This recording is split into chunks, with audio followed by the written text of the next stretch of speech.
Hello my dear students, welcome back to JK Bose Foundation classes. My name is Shakil Ahmad, I am your chemistry tutor. Dear students, previous session के अंदर हमने class 10 chemistry से एक chapter start किया है carbon and it's compounds. उस session के अंदर हमने कुछ इंपॉर्टेंट टॉपिक्स को डिस्कस किया था और आज की इस सेशन में हम उसी चैप्टर के कुछ और इंपॉर्टेंट टॉपिक्स आपको पढ़ाएंगे। इस सेशन का पहला टॉपिक जो हम पढ़ेंगे that is organic compounds. What are organic compounds? इसमें हम दो थ्योरीज आपको पढ़ाएंगे, एक एंशिएंट थ्योरी और दूसरी मॉडर्न थ्योरी। तो दोनों थ्योरी से हम देखेंगे जो ऑर्गेनिक कंपाउंड्स ये कौन से कंपाउंड्स होते हैं। तो जो पहली theory which is ancient theory, उस थ्योरी को हम वाइटल फोर्स थ्योरी कहते हैं। According to this theory organic compounds are the compounds which are obtained from living organisms. As the word organic, it pertains to life. इसका मतलब जिनके अंदर life होती है। अब लाइफ किन के अंदर होती है? प्लांट्स के अंदर होती है, एनिमल्स के अंदर होती है, माइक्रो ऑर्गेनिजम्स के अंदर होती है। इसका मतलब ऐसे कंपाउंड्स जो लिविंग ऑर्गेनिजम्स के अंदर बनते हैं उन्हीं कंपाउंड्स को हम ऑर्गेनिक कंपाउंड्स कहते हैं। और इस थ्योरी में यह कहा जाता है क्योंकि ऑर्गेनिक कंपाउंड्स के अंदर एक मिस्टीरियस फोर्स प्रेजेंट होता है, एक अनसीन फोर्स प्रेजेंट होता है। उसी फोर्स की वजह से इन लिविंग ऑर्गेनिजम्स के अंदर ये कंपाउंड्स बनते हैं। जैसे हम फॉर्मिक एसिड की बात करते हैं, formic acid, this word actually अगर हम इसको देखेंगे ग्रीक वर्ड फॉर्मिका से निकाला गया है, FORMICA।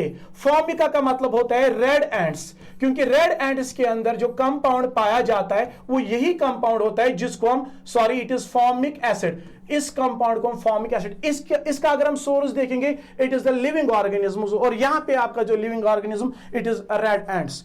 रेड एंड्स के अंदर ऐसा फोर्स होता है, एक मिस्टीरियस फोर्स होता है, एक अनसीन फोर्स होता है। उस फोर्स को हम क्या बोलते हैं? वाइटल फोर्स कहते हैं। और जिस थ्योरी में ये सारा कहा जा रहा है उस थ्योरी को हम बेटा वाइटल फोर्स थ्योरी कहते हैं। So according to this definition जो भी ऑर्गेनिक कंपाउंड्स होते हैं इनका जो सोर्स वो लिविंग ऑर्गेनिज्म होता है। और लिविंग ऑर्गेनिज्म के अंदर एक मिस्टीरियस, एक अनसीन फोर्स जो कि नॉन लिविंग थिंग्स के अंदर प्रेजेंट नहीं होता है। इन्हीं कंपाउंड्स का नाम दिया गया था organic compounds according to a theory which is called as vital force theory. यहां तक आपको समझ में आया होगा। इसके बाद जो मॉडर्न थ्योरी है, according to modern theory what are organic compounds. अब इससे पहले कि हम आगे बढ़े मैं आपको इस वाइटल जो मॉडर्न डेफिनेशन है ऑर्गेनिक कंपाउंड्स की, इस थ्योरी को किसने डिस्कार्ड किया, कैसे डिस्कार्ड किया? It was a German chemist, उसका नाम था फ्रेडरिच वोहलर। एक साइंटिस्ट था। यहां तक जब ये फ्रेडरिच वोहलर आया इससे पहले यही कहा जाता था ऑर्गेनिक कंपाउंड्स का सोर्स वो लिविंग ऑर्गेनिजम्स होते हैं, लिविंग ऑर्गेनिजम्स के अंदर ये प्रिपेयर होते हैं। लेकिन जब ये साइंटिस्ट आया जिसका नाम है Friedrich Wohler, he was a German chemist, इसने क्या किया? इसने एक ऑर्गेनिक कंपाउंड को प्रिपेयर किया without which force? Without the vital force.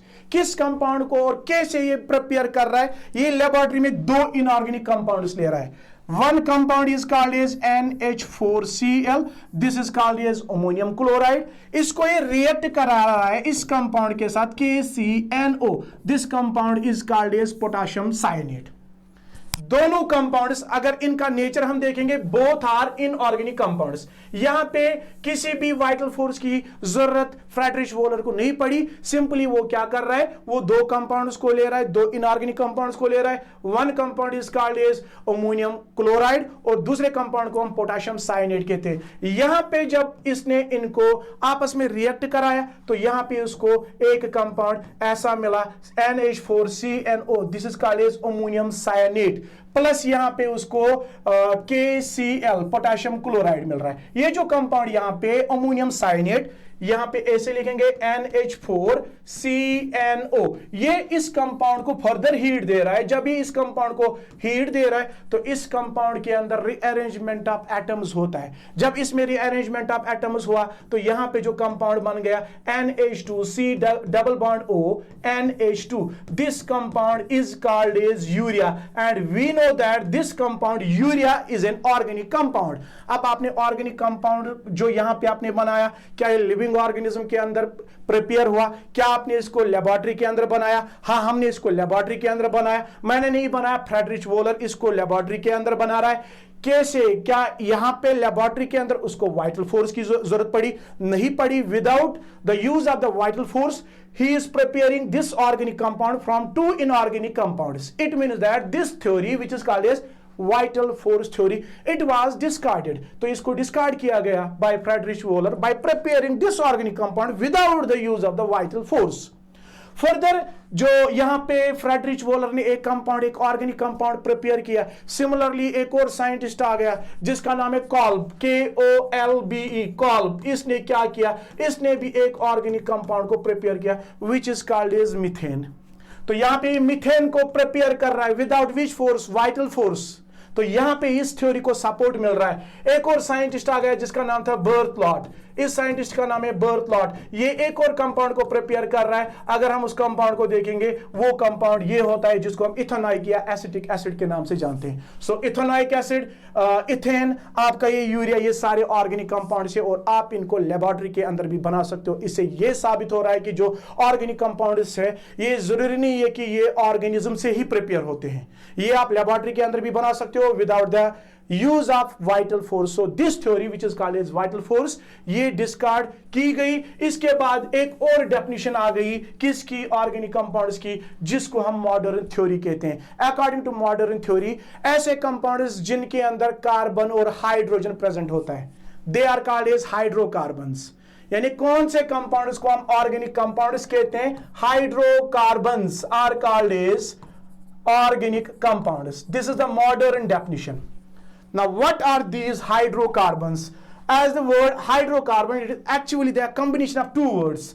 Hydro का मतलब होता है बेटा हाइड्रोजन, और कार्बन इसका मतलब होता है carbon. So the compounds which are made up of carbon and hydrogen atoms only, the compounds are called as hydrocarbons according to modern theory. जैसे कि मैं आपको यहाँ पे एक कंपाउंड दिखाऊंगा, यहाँ पे हम एक कंपाउंड दिखाएंगे. मैं यहाँ पे लिखूंगा C, ऊपर लिखेंगे हाइड्रोजन, यहाँ से लिखेंगे हाइड्रोजन, नीचे लिखेंगे हाइड्रोजन, यहाँ से लिखेंगे hydrogen. This compound is called as methane. इस कंपाउंड को हम बेटा क्या बोलते हैं? इस कंपाउंड को हम मीथेन कहते हैं. Is it hydrocarbon? Yes, it is hydrocarbon because this compound is made up of only carbon and hydrogen atoms. तो according to modern definition हम इसी हाइड्रोकार्बन को क्या कहेंगे? ऑर्गेनिक कंपाउंड कहेंगे. इतना ही नहीं, अगर हम यहाँ पे इस हाइड्रोजन को हटाएं, मैंने यहाँ पे हाइड्रोजन को हटाया, यहाँ पे मैंने इसके बदले Cl लिखा. चलिए मैंने यहाँ पे हाइड्रोजन को हटा के क्या लगाया? कौन सा एटम लगाया? Cl लगाया. Now this will be called as derivative of hydrocarbon. इससे पहले क्या था? It was hydrocarbon only made up of carbon and hydrogen atoms. लेकिन अगर मैं किसी हाइड्रोजन को रिप्लेस कर रहा हूं बाय एनी अदर एटम, जो कंपाउंड बनेगा इसको हम डेरिवेटिव ऑफ हाइड्रोकार्बन कहेंगे. According to modern theory what are organic compounds? तो मैं यहां पे लिखूंगा hydrocarbons and their derivatives. Hydrocarbons और देयर डेरिवेटिव्स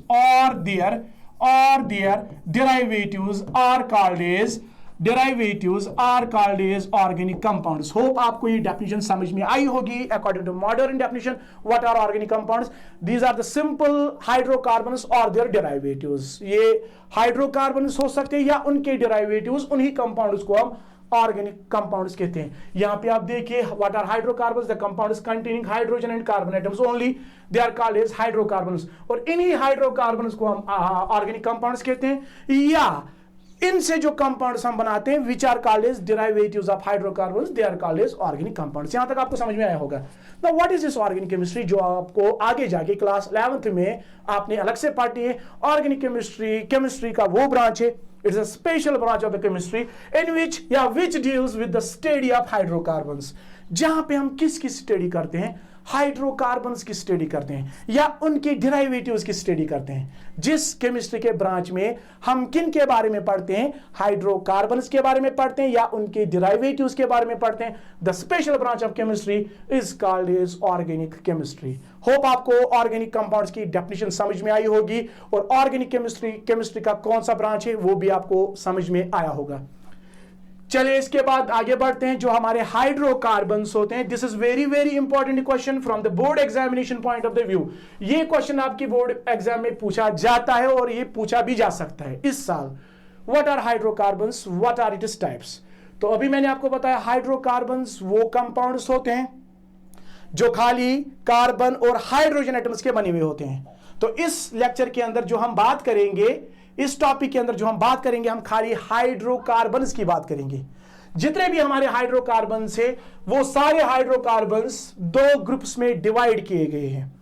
पहले ग्रुप को हम सैचुरेटेड हाइड्रोकार्बन्स कहते हैं, दूसरे टाइप को हम अनसैचुरेटेड हाइड्रोकार्बन्स कहते हैं। ध्यान से सुनिएगा, जो हमारे हाइड्रोकार्बन्स होते हैं, compounds which are made up of only carbon and hydrogen atoms, they are of two types. First type is called as saturated hydrocarbons और दूसरे टाइप को हम अनसैचुरेटेड हाइड्रोकार्बन्स कहते हैं। Now what are these saturated hydrocarbons? These are those hydrocarbons in which carbon atoms are connected by single bonds only. ऐसे compounds, ऐसे organic compounds, ऐसे hydrocarbons जहां पे कार्बन और कार्बन के बीच में खाली कौन सा बॉन्ड प्रेजेंट होता है? Only single bond is present in between the carbon atoms. The bond which is formed by mutual sharing of one pair of electrons between two carbon atoms, that is called as single covalent bond.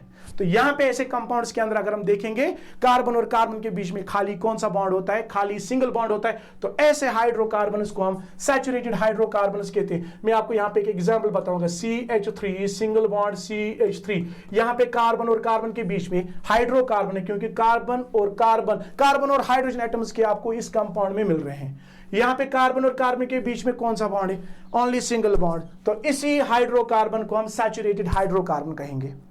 यहां पे एक और example, CH3 single bond CH2 single bond CH3।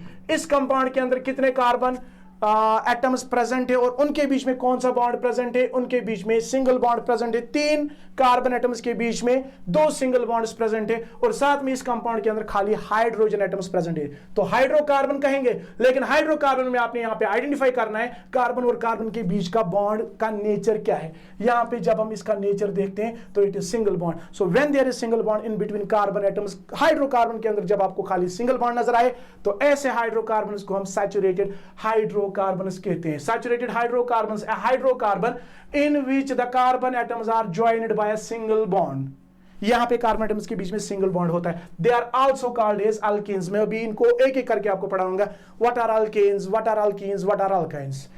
इसके बाद जो इसमें दूसरा type है, यहां पे जो हमारे हाइड्रोकार्बन्स होते हैं, हम जानते हैं जो carbon it has a tendency to form multiple bonds. ये मत खाली सिंगल बॉन्ड बनाता है, जैसे इन कंपाउंड्स के अंदर ये खाली सिंगल बॉन्ड बनाता है, ये कभी डबल बॉन्ड भी बनाता है, ये कभी ट्रिपल बॉन्ड भी बनाता है। ऐसे भी हमारे पास हाइड्रोकार्बन्स होते हैं जहां पे कार्बन और कार्बन के बीच में एटलीस्ट एक डबल बॉन्ड या एक ट्रिपल बॉन्ड प्रेजेंट होता है। तो ऐसे हाइड्रोकार्बन्स को हम बेटा अनसैचुरेटेड हाइड्रोकार्बन्स कहते हैं। याद रखिएगा, those hydrocarbons in which 2 carbon atoms are connected at least by 1 double bond। अगर किसी कंपाउंड के अंदर बहुत सारे सिंगल बॉन्ड्स और उसमें एक डबल बॉन्ड प्रेजेंट होगा कार्बन एटम्स के बीच में, तो उस वक्त उस हाइड्रोकार्बन को हम अनसैचुरेटेड हाइड्रोकार्बन कहते हैं। यहां पे हम ऐसे दिखाते हैं, कार्बन और कार्बन के बीच में खाली कौन सा बॉन्ड? खाली सिंगल बॉन्ड। वो मैं ऐसे दिखाऊंगा। यहां पे कार्बन और कार्बन के बीच में डबल बॉन्ड भी प्रेजेंट हो सकते हैं, वो हम ऐसे दिखाते हैं। यहां पे कार्बन और कार्बन के बीच में ट्रिपल बॉन्ड प्रेजेंट हो सकते हैं, जो हम ऐसे दिखाते हैं।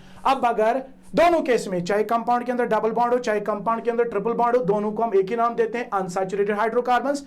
नाउ अगर कंपाउंड के अंदर खाली ये डबल बॉन्ड प्रेजेंट होगा तो ऐसे अनसैचुरेटेड हाइड्रोकार्बन्स को हम अल्कीन्स कहते हैं। ये भी आपको पता होगा। ऐसे ही जब कंपाउंड के अंदर, हाइड्रोकार्बन के अंदर कार्बन और कार्बन के बीच में एटलीस्ट एक ट्रिपल बॉन्ड प्रेजेंट होता है तो उस वक्त हम ऐसे हाइड्रोकार्बन्स को हम अल्काइन्स कहते हैं। क्लियर हुआ? इसके बाद हम इसमें पहला जो टाइप पढ़ेंगे सैचुरेटेड हाइड्रोकार्बन्स का, जिनको हम अल्केन्स के नाम से भी जानते हैं। तो सबसे पहले हमने अल्केन्स देखने। What are these alkanes? क्या ये किसी पर्टिकुलर ऑर्गेनिक कंपाउंड का नाम है कि ये किसी फैमिली का नाम है? Exactly, it's a name of a family. जब हम फैमिली की बात करते हैं इसका मतलब इसमें एक ही कंपाउंड नहीं आएगा, इसमें बहुत सारे कंपाउंड्स आते हैं। So alkanes, it is actually a family of organic compounds और उस फैमिली को हम सैचुरेटेड हाइड्रोकार्बन्स कहते हैं। तो यहां पे हम जितने भी कंपाउंड्स बनाएंगे उन सारे कंपाउंड्स के अंदर कार्बन और कार्बन के बीच में खाली कौन सा बॉन्ड प्रेजेंट होगा? Only single bond is present in between the carbon atoms. चलिए मैं आपको दिखाता हूं। सबसे पहले अगर हम यहां पे अल्केन्स को फैमिली मान रहे हैं, इसका मतलब इसमें बहुत सारे कंपाउंड्स आते हैं। उन सारे कंपाउंड्स की जनरल फॉर्मूला क्या है? मैं यहां पे लिखूंगा CnH2n+2। यहां पे हम ऐसे जो इनकी जनरल फार्मूला लिखते हैं अल्केन्स की मैं बात कर रहा हूं। यहां पे कार्बन और कार्बन के बीच में कौन सा बॉन्ड प्रेजेंट होता है? Only single bond is present in between the carbon atoms. Family हो तो यहां पे इनकी जनरल फार्मूला होगी, जो इनकी जनरल फार्मूला वो CnH2n+2 होती है। ये याद रखना है, वायर जहां पे हम n का value, where n is equal to 1 2 3 up to n तक हम इसका वैल्यू देते हैं due to the property of the catenation of the carbon. क्योंकि कार्बन दो कार्बन के साथ बॉन्ड नहीं बनाता है, कभी 3, कभी 10, कभी 50, कभी 100, कभी 100 इसमें कार्बन एटम्स के साथ बॉन्ड बनाता है। तभी हम यहाँ पे n का वैल्यू वो क्या लेते हैं? वो 1 से लेते हैं। अब अगर हम n का वैल्यू 1 लेंगे, ऐसे for example if we take the value of n equal to 1, if n is equal to 1, then what will be the formula of the compound जो कि इस फैमिली के अंदर आता है। मैंने पहले ही बताया अल्केन्स हमारी फैमिली है, हाइड्रोकार्बन्स की ऐसी फैमिली जहां पे कार्बन और कार्बन के बीच में खाली सिंगल बॉन्ड प्रेजेंट होता है। अब इस फैमिली में हमने देखना है कि कौन कौन सा मेंबर आता है, तो इसके लिए आपके पास ये जनरल फार्मूला है। मैंने इस फार्मूला में क्या किया? मैंने n का वैल्यू 1 दिया। जब मैं n का वैल्यू 1 दे रहा हूं तो मुझे किसी कंपाउंड की फार्मूला मिलेगी। वो फार्मूला क्या होगी? मैं यहां पे लिखूंगा C1, ध्यान से सुनिएगा बेटा, H यहां पे हम ऐसे लिखेंगे 2 इंटू n का वैल्यू आपने 1 दिया प्लस लिखेंगे 2, तो ये आएगा C1, H2 इंटू 1 आएगा 2 प्लस 2 आएगा 4। तो इसको हम ऐसे भी लिख सकते हैं, और CH4 ऐसे हम इसको लिखते हैं। तो यहां पे अगर हम इसका स्ट्रक्चर बनाएंगे, कार्बन एक ही है, ये पहला मेंबर आता है अल्केन फैमिली का।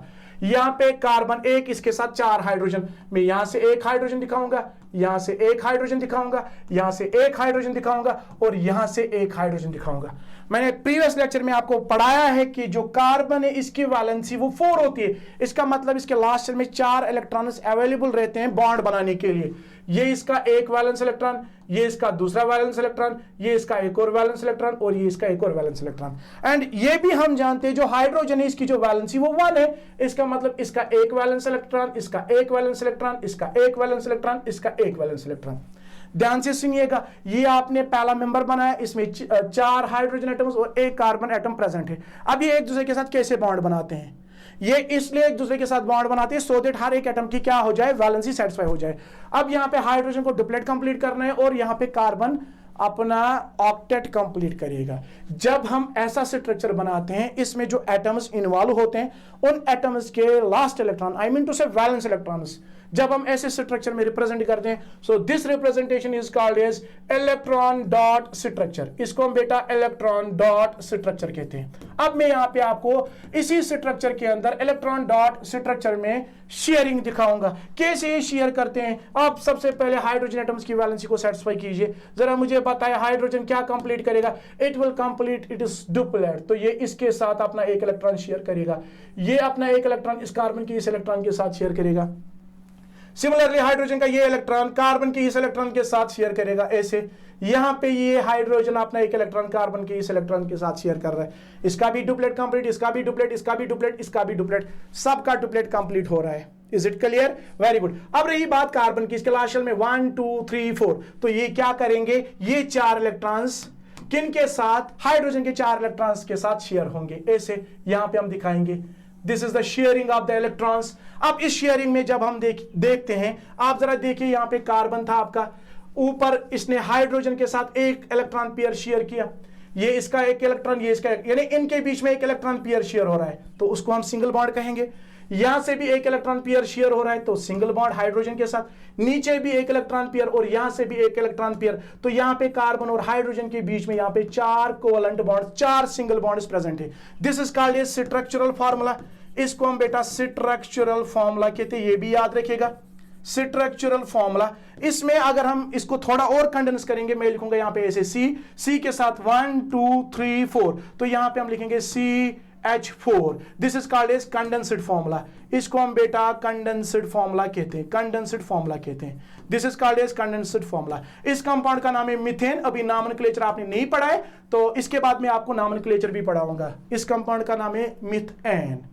Is it clear? So alkanes का जो पहला मेंबर वो क्या आता है? ये मीथेन आता है। आप इसमें शेयरिंग भी दिखा सकते हो, through this electron dot structure. आप इसका स्ट्रक्चरल फार्मूला में भी रिप्रेजेंट कर सकते हो, यहाँ पे कौन कौन सा एटम इन्वॉल्व हो रहा है और उन एटम्स के बीच में कौन सा बॉन्ड प्रेजेंट है, और आप इसको आप इसको किसी और रिप्रेजेंटेशन में भी दिखा सकते हो जहां पे आप खाली एटम्स दिखाते हो, बॉन्ड्स नहीं दिखाते हो। उस रिप्रेजेंटेशन को हम कंडेंस्ड फार्मूला कहते हैं। तो ये हो गया हमारा पहला मेंबर। अब चूंकि आपने ट्राई करनी है अप टू 10, आपने n का वैल्यू 10 तक देना है। अब सारे इन कंपाउंड्स का स्ट्रक्चर बनाइए, स्ट्रक्चरल फार्मूला बनाए, कंडेंस्ड फार्मूला बनाए, आप शेयरिंग दिखाए, आप इनके अंदर हर एक एटम की वैलेंसी को सेटिस्फाई करने की कोशिश कीजिए। आपको आगे जाके कोई तकलीफ नहीं होगी, कोई प्रॉब्लम नहीं होगी। मैं यहाँ पे एक दो एग्जांपल्स और दिखाऊंगा, मैं सारी नहीं दिखा सकता हूं, अदरवाइज ये जो वीडियो हमारा ये बहुत लंबा हो जाएगा। एक दो एग्जांपल्स मैं आपको इस अल्केन में दिखाऊंगा। वन मोर एग्जांपल, चलिए अब हम n का value, if we take the value of n equal to 5, अगर हम n का वैल्यू 5 देते हैं तो जो फॉर्मूला बनेगी एक और ऑर्गेनिक कंपाउंड की जो इस फैमिली के अंदर आता है, दैट विल बी C5। यहां पे लिखेंगे H2 इंटू 5 प्लस 2, ये आएगा C5, 2 इंटू 5 हो गया 10 प्लस 2 हो गया 12। तो अब आपने ऐसा कंपाउंड बनाना है, उस कंपाउंड के अंदर आपने एक तो 5 कार्बन एटम्स ड्रा करने और 12 हाइड्रोजन एटम्स ड्रा करने हैं। ऐसा नहीं कि आपके पास ये फॉर्मूला है तो आप स्ट्रक्चर दूसरा बनाओगे, उसमें आप 4 ही कार्बन एटम्स दिखाओगे, हाइड्रोजन बराबर दिखाओगे।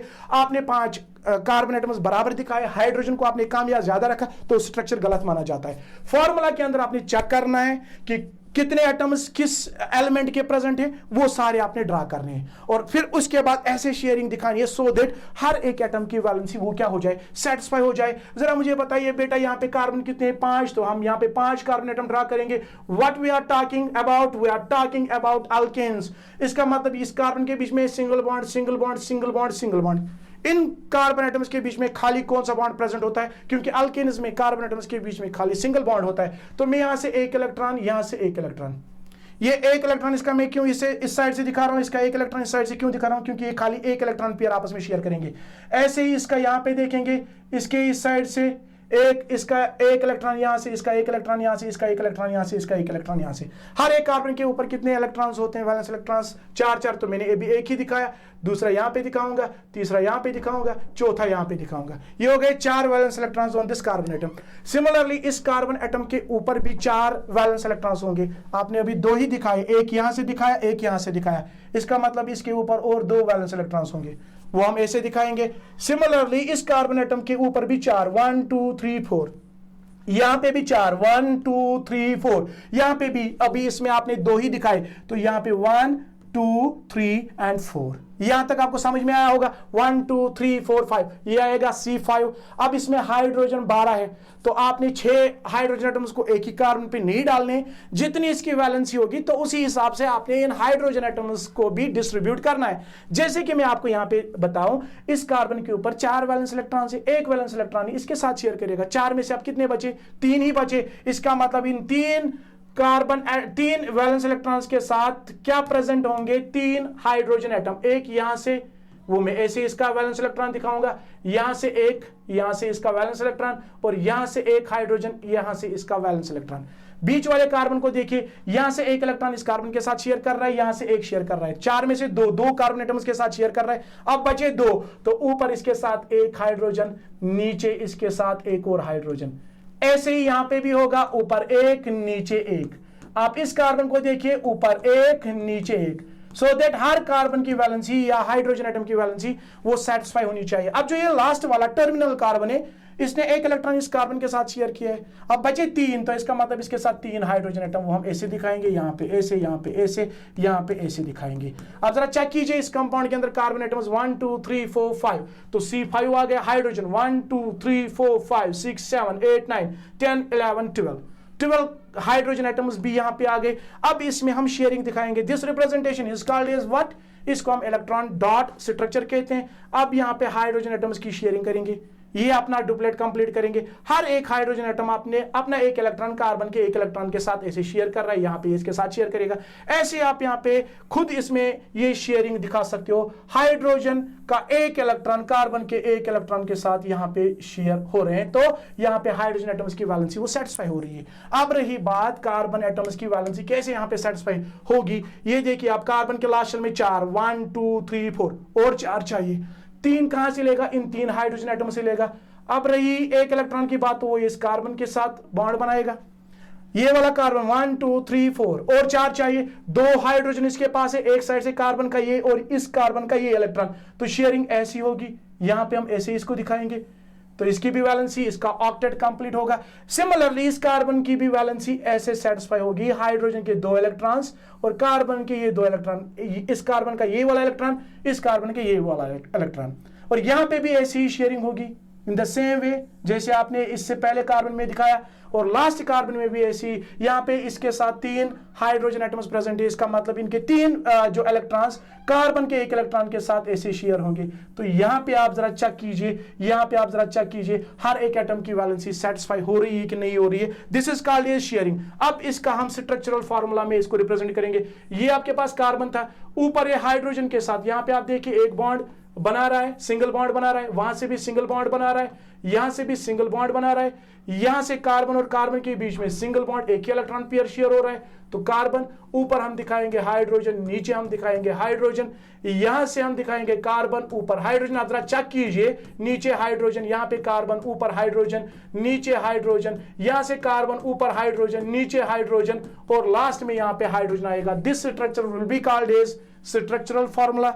अब इसके बाद इसको हम कंडेंस कर सकते हैं। कैसे कंडेंस कर सकते हैं? कंडेंस्ड फार्मूला में हम क्या दिखाते हैं, कौन से ये बॉन्ड्स दिखाते हैं, एटम्स दिखाते हैं, वहां पे हम खाली एटम्स दिखाते हैं, बॉन्ड्स नहीं दिखाते हैं। कभी कभार बॉन्ड्स दिखाते हैं but only between carbon atoms.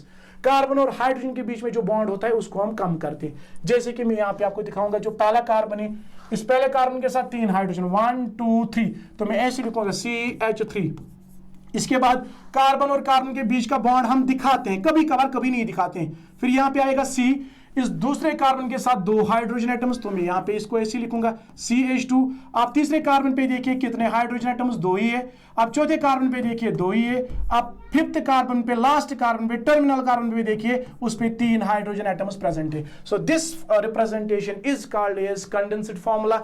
आप इसका बॉन्ड लाइन नोटेशन में भी एक और रिप्रेजेंटेशन है जहां पे हम किसी कंपाउंड को खाली बॉन्ड से दिखाते हैं, जैसे कि यहां पे 1 2 3 4 एंड 5, ये इसकी बॉन्ड लाइन नोटेशन है। This representation is called as bond line notation. वैसे बॉन्ड लाइन नोटेशन आपके एग्जाम में नहीं है, आप बस यहां तक याद रखिए। इस कंपाउंड का जो नाम आएगा 1 2 3 4 5, तो इसका नाम आएगा PENT, पेंट। और इनके बीच में, कार्बन एटम्स के बीच में जब सिंगल बॉन्ड होता है तो पीछे हम ऐड करते हैं एन, डबल बॉन्ड होगा तो इन, ट्रिपल बॉन्ड होगा तो आइन। यहां पे कार्बन और कार्बन के बीच में खाली आपको कौन सा बॉन्ड नजर आता है?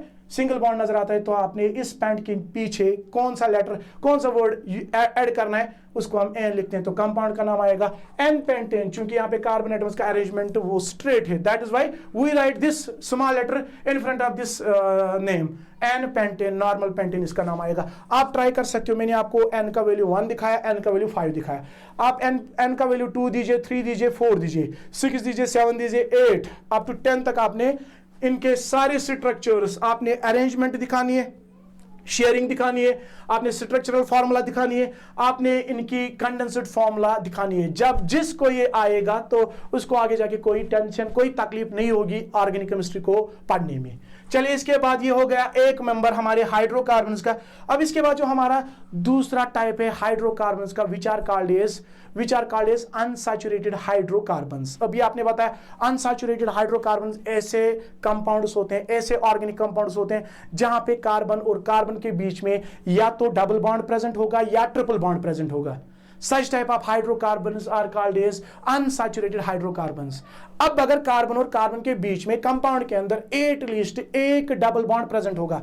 अब आपको पता है डबल बॉन्ड कैसे बनता है? 2 एटम्स के बीच में जब 2 इलेक्ट्रॉन पेयर शेयर होते हैं, तो आपके पास कोई ऑर्गेनिक कंपाउंड है, उसमें बहुत सारे सिंगल बॉन्ड्स, लेकिन एक डबल बॉन्ड आपको उसमें मिल रहा है, तो उस कंपाउंड को हम अल्कीन कहते हैं। अनसैचुरेटेड, लेकिन कौन सा टाइप, उसको हम अल्कीन कहते हैं। What are alkenes? These are unsaturated hydrocarbons. पहली बात याद रखनी है, कैसे hydrocarbons? Where 2 carbon atoms are connected at least by 1 double bond. तो ऐसे इसकी हम रिप्रेजेंटेशन दिखाते हैं, C डबल बॉन्ड C, और यहां पे हम इसको ऐसे दिखाते हैं, यानी एक डबल बॉन्ड का जरूर ये इसका होना है एक कंपाउंड के अंदर, तभी हम उसको क्या कहेंगे? अनसैचुरेटेड कंपाउंड, तभी हम उसको अल्कीन कहेंगे। अब यहाँ पे चूंकि ये भी एक फैमिली है, जाहिर सी बात है जब फैमिली की बात करेंगे इसमें भी बहुत सारे ऑर्गेनिक कंपाउंड्स आएंगे, और जो ऑर्गेनिक कंपाउंड्स आप यहाँ पे बनाते हो किस फॉर्मूला से बनाते हो, सो इनकी जो जनरल फॉर्मूला है वो है CnH2n, हाँ CnH2n, खाली CnH2n। यहां पे जो हम n का value where this n is equal to 2, यहां पे हम 2 से इसका वैल्यू देते हैं। इन केस ऑफ अल्केन्स आपने वहां पे देखा n का वैल्यू हम 1 से देते हैं, बट इन दिस केस यहां पे हम n का वैल्यू 2 देते हैं, क्योंकि यहां पे कार्बन और कार्बन के बीच में एटलीस्ट एक डबल बॉन्ड प्रेजेंट होता है। कार्बन और हाइड्रोजन के बीच में डबल बॉन्ड तो नहीं बनता है, इसलिए डबल बॉन्ड बनने के लिए कंपाउंड के अंदर 2 कार्बन एटम्स का होना जरूरी है, तभी यहां पे हम n का वैल्यू वो 2 से देते हैं। चलिए हम डायरेक्टली n का वैल्यू, हाँ पहले मैं आपको यही दिखाऊंगा n का वैल्यू। अगर हम n का वैल्यू 2 देते हैं, जो हमारा पहला मेंबर आएगा इस फैमिली का, उस मेंबर की फॉर्मूला, केमिकल फॉर्मूला क्या आएगी according to this general formula. तो यहां पे हम लिखेंगे C, n के बदले आपने वैल्यू 2 दिया, मैं लिखूंगा C2H, आपने यहाँ पे 2 और फॉर्मूला में आपने n का वैल्यू वो 2 दिया, तो ये आएगा C2H4। तो कंपाउंड की फॉर्मूला बनेगी C2H4। अब आपने इसका स्ट्रक्चर दिखाना है, लेकिन स्ट्रक्चर कैसा दिखाना है, ऐसे मत दिखाना है रेंडमली आप कार्बन एटम्स को दिखाओगे, उनके ऊपर हाइड्रोजन एटम्स को आप उसके ऊपर डिस्ट्रीब्यूट करोगे नहीं, ऐसा नहीं करना है। डिस्ट्रीब्यूशन ऐसे करनी है सो दैट जितने भी एटम्स इस कंपाउंड के अंदर इन्वॉल्व हो रहे हैं उन सारे एटम्स की वैलेंसी वो सेटिस्फाई होनी चाहिए। किसी का अगर डुप्लेट रूल फॉलो होता है तो वो आपने दिखाना है, कोई अगर ऑक्टेट रूल ओबे करता है आपने वो दिखाना है। चलिए मैं आपको यहाँ पे दिखाता हूँ कैसे करना है। इस कंपाउंड के अंदर इस फॉर्मूला में कार्बन 2 है, तो हम 2 कार्बन एटम्स को यहाँ पे ड्रा करेंगे। हम बात कर रहे हैं अल्कीन्स की, इसका मतलब इन 2 कार्बन एटम्स के बीच में डबल बॉन्ड तो होगा ही। तो यहाँ पे जो कार्बन के ऊपर 4 वैलेंसीज है, 4 वैलेंसीज में मैं आपको 2 वैलेंसी यहाँ से दिखाऊंगा, टोटल 4 है। तो 4 में से 2 मैंने यहाँ से दिखाए, 1 में यहाँ से दिखाऊंगा, 1 में यहाँ से दिखाऊंगा, ठीक है। और ऐसे ही इस कार्बन पे भी हम 4 वैलेंस इलेक्ट्रॉन्स वो हम ऐसे दिखाएंगे। ये हो गए 2 कार्बन एटम्स जिनके ऊपर ही 4 वैलेंस इलेक्ट्रॉन्स प्रेजेंट है। अब इसमें हाइड्रोजन एटम्स कितने प्रेजेंट है, how many hydrogen atoms are there in this formula, there are only 4 hydrogen atoms. हम एक काम करेंगे, यहाँ पे 1 ड्रा करेंगे, यहाँ पे 1 हाइड्रोजन एटम ड्रा करेंगे, यहाँ पे 1 हाइड्रोजन एटम ड्रा करेंगे और यहाँ पे 1 हाइड्रोजन एटम ड्रा करेंगे। ऐसा नहीं कि आपने 3 हाइड्रोजन यहाँ से, क्योंकि ये 2 यहाँ से शेयर कर रहा है, बचे 2 ही, तो इसके साथ 2 ही हाइड्रोजन एटम्स आएंगे। इन द सेम वे ये 2 इस कार्बन के साथ शेयर कर रहा है, अब बचे 2, तो इसके साथ 2 हाइड्रोजन एटम्स होंगे। अब ये हाइड्रोजन एटम्स का एक वैलेंस इलेक्ट्रॉन, ये इसका वैलेंस इलेक्ट्रॉन, ये इसका वैलेंस इलेक्ट्रॉन, ये इसका वैलेंस इलेक्ट्रॉन और ये इसका वैलेंस इलेक्ट्रॉन। यहाँ पे इसके बाद इसकी शेयरिंग हम दिखाएंगे। शेयरिंग ये कैसे करेंगे, इसका ये यहाँ पे डुप्लेट कंप्लीट हो रहा है, इसका भी डुप्लेट कंप्लीट हो रहा है, ऐसे ही इसका भी डुप्लेट कंप्लीट हो रहा है, इसका भी डुप्लेट यहाँ पे कंप्लीट हो रहा है। हाइड्रोजन एटम्स की वैलेंसी वो सेटिस्फाई हो रही है। अब कार्बन एटम्स की वैलेंसी को सेटिस्फाई करते हैं। कार्बन के लास्ट में 4, 1 2 3 4 और 4 चाहिए, 2 तो ये लेगा और कार्बन के ये 2, वो हम ऐसे दिखाएंगे। जरा चेक कीजिए, अब कार्बन के लास्ट शेल में 8 आ गई कि नहीं आ गई। ऐसे ही इस कार्बन के लास्ट शेल में 4, 1 2 3 4 और 4 चाहिए, 2 हाइड्रोजन के, 4 तो हो गए 6 और 2 ये कार्बन के हो गए 8। ऐसे हम यहाँ पे दिखाते हैं, इसमें शेयरिंग दिखाते हैं। आप जरा चेक कीजिए, कार्बन था आपके पास ऊपर, ये एक बॉन्ड यानी एक इलेक्ट्रॉन पेयर कार्बन और हाइड्रोजन के बीच में शेयर हो रहा है, नीचे भी कार्बन और हाइड्रोजन के बीच में एक ही इलेक्ट्रॉन पेयर शेयर हो रहा है। ऐसे ही कार्बन एक पेयर दूसरा पेयर, तो कितने पेयर इलेक्ट्रॉन के शेयर हो रहे हैं, 2, तो वो हम ऐसे 2 लाइन से दिखाते हैं। फिर यहाँ पे कार्बन ऊपर हाइड्रोजन के साथ एक इलेक्ट्रॉन पेयर, नीचे एक इलेक्ट्रॉन पेयर शेयर हो रहा है, तो ऐसे कंपाउंड को हम अल्कीन्स कहते हैं। And this compound is called as ethene, इसको हम बेटा इथीन कहते हैं, इसको हम इथीन कहते हैं। Is it clear? कंडेंस करेंगे तो हम लिखेंगे C, इसके साथ 2 हाइड्रोजन, मैं ऐसे दिखाऊंगा। फिर कार्बन और कार्बन के बीच में कौन सा बॉन्ड, डबल बॉन्ड, वो हम ऐसे दिखाएंगे, ऐसे लिखेंगे। फिर ये कार्बन, इसके साथ 2 हाइड्रोजन, वो मैंने ऐसे लिखा। आप इसको ऐसे दिखाओ, ऐसे दिखाओ, एक ही बात है। ये हो गया हमारा इसके अंदर पहला मेंबर। इसके बाद में इसमें एक और एग्जांपल, आपको 2 एग्जांपल्स काफी है, बाकी आप खुद बनाइए, बाकी आप खुद ड्रा कीजिए। ये सिंपल है, ज्यादा मुश्किल नहीं है। चलिए इसके बाद हम क्या करते हैं, इसके बाद हम क्या करते हैं, इसको क्या हो गया, इसके बाद हम क्या करते हैं, इसके बाद हम क्या करते हैं,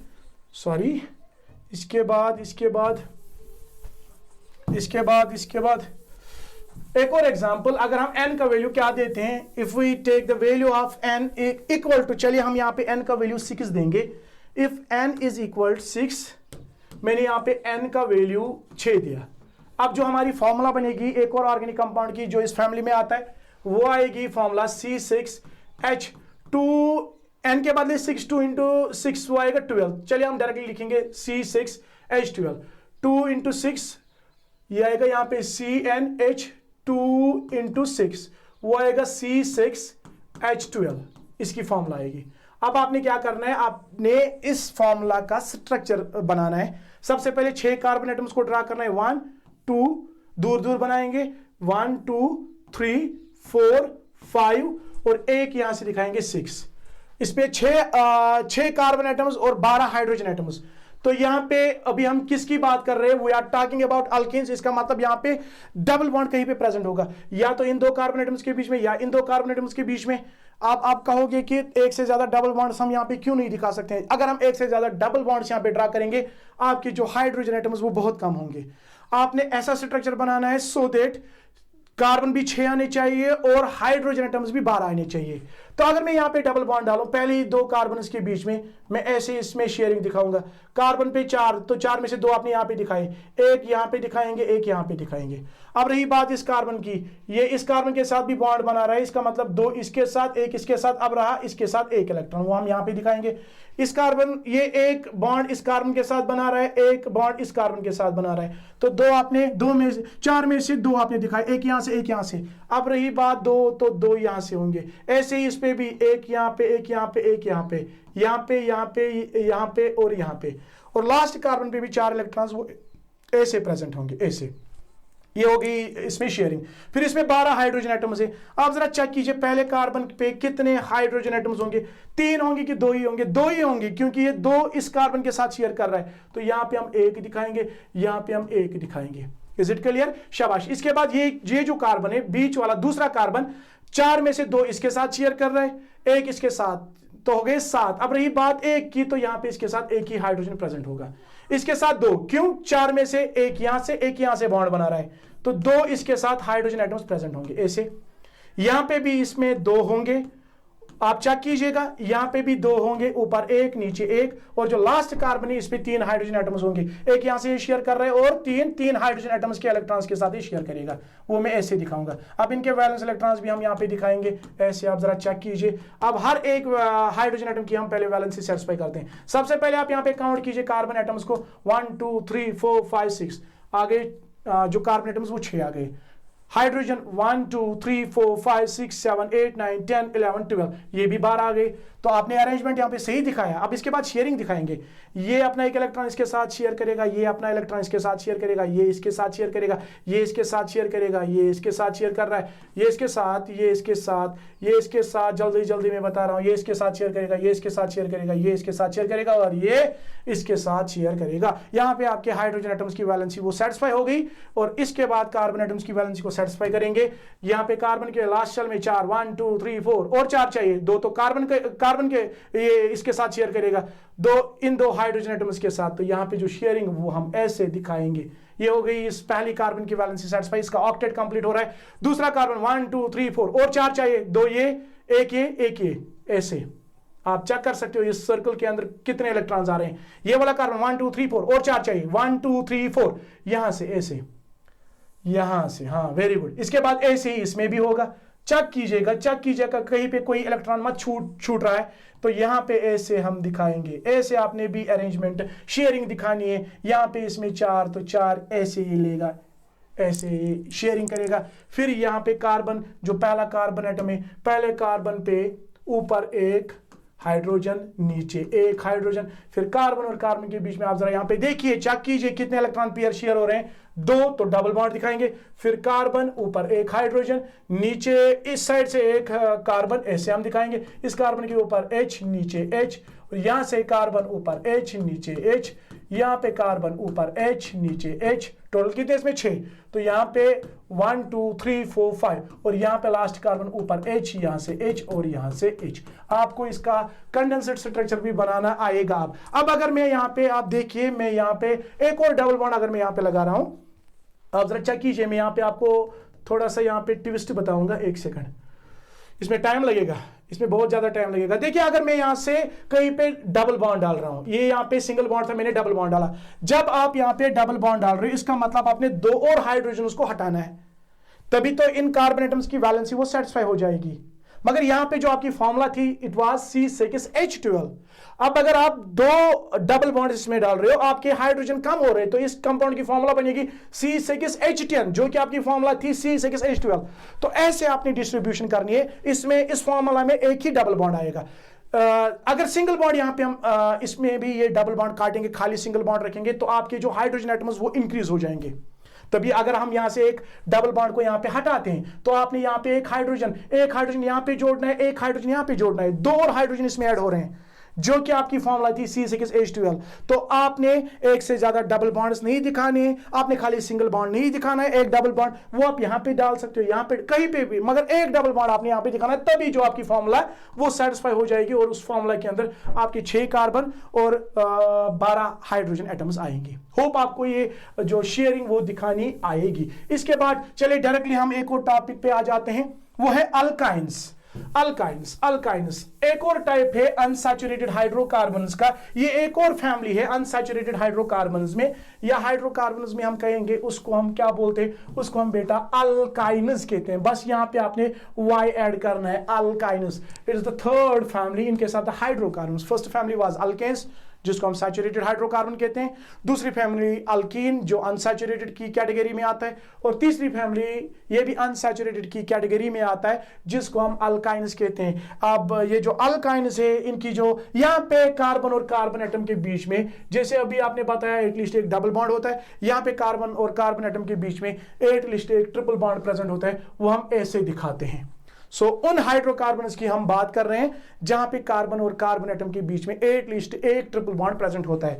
डायरेक्टली मैं आपको बताऊंगा यहां पे इनकी जो जनरल फॉर्मूला है, there general formula is CnH2n-2, ये इनकी जनरल फॉर्मूला है। यहां पे भी हम n का वैल्यू वो 2, 3, 4 and so on and so forth, up to n आप इसमें इसका वैल्यू दे सकते हो। यहां पे भी हम n का वैल्यू 2 से क्यों देते हैं, क्योंकि ट्रिपल बॉन्ड बनाने के लिए कंपाउंड के अंदर एटलीस्ट 2 कार्बन एटम्स का होना जरूरी है। अब अगर मैं यहां पे n का वैल्यू चलिए 4 देता हूं, मैंने n का वैल्यू 4 दिया, फॉर्मूला बनेगी C4H, 2 × 4 हो गए 8 - 2 करने तो वो आएगा 6।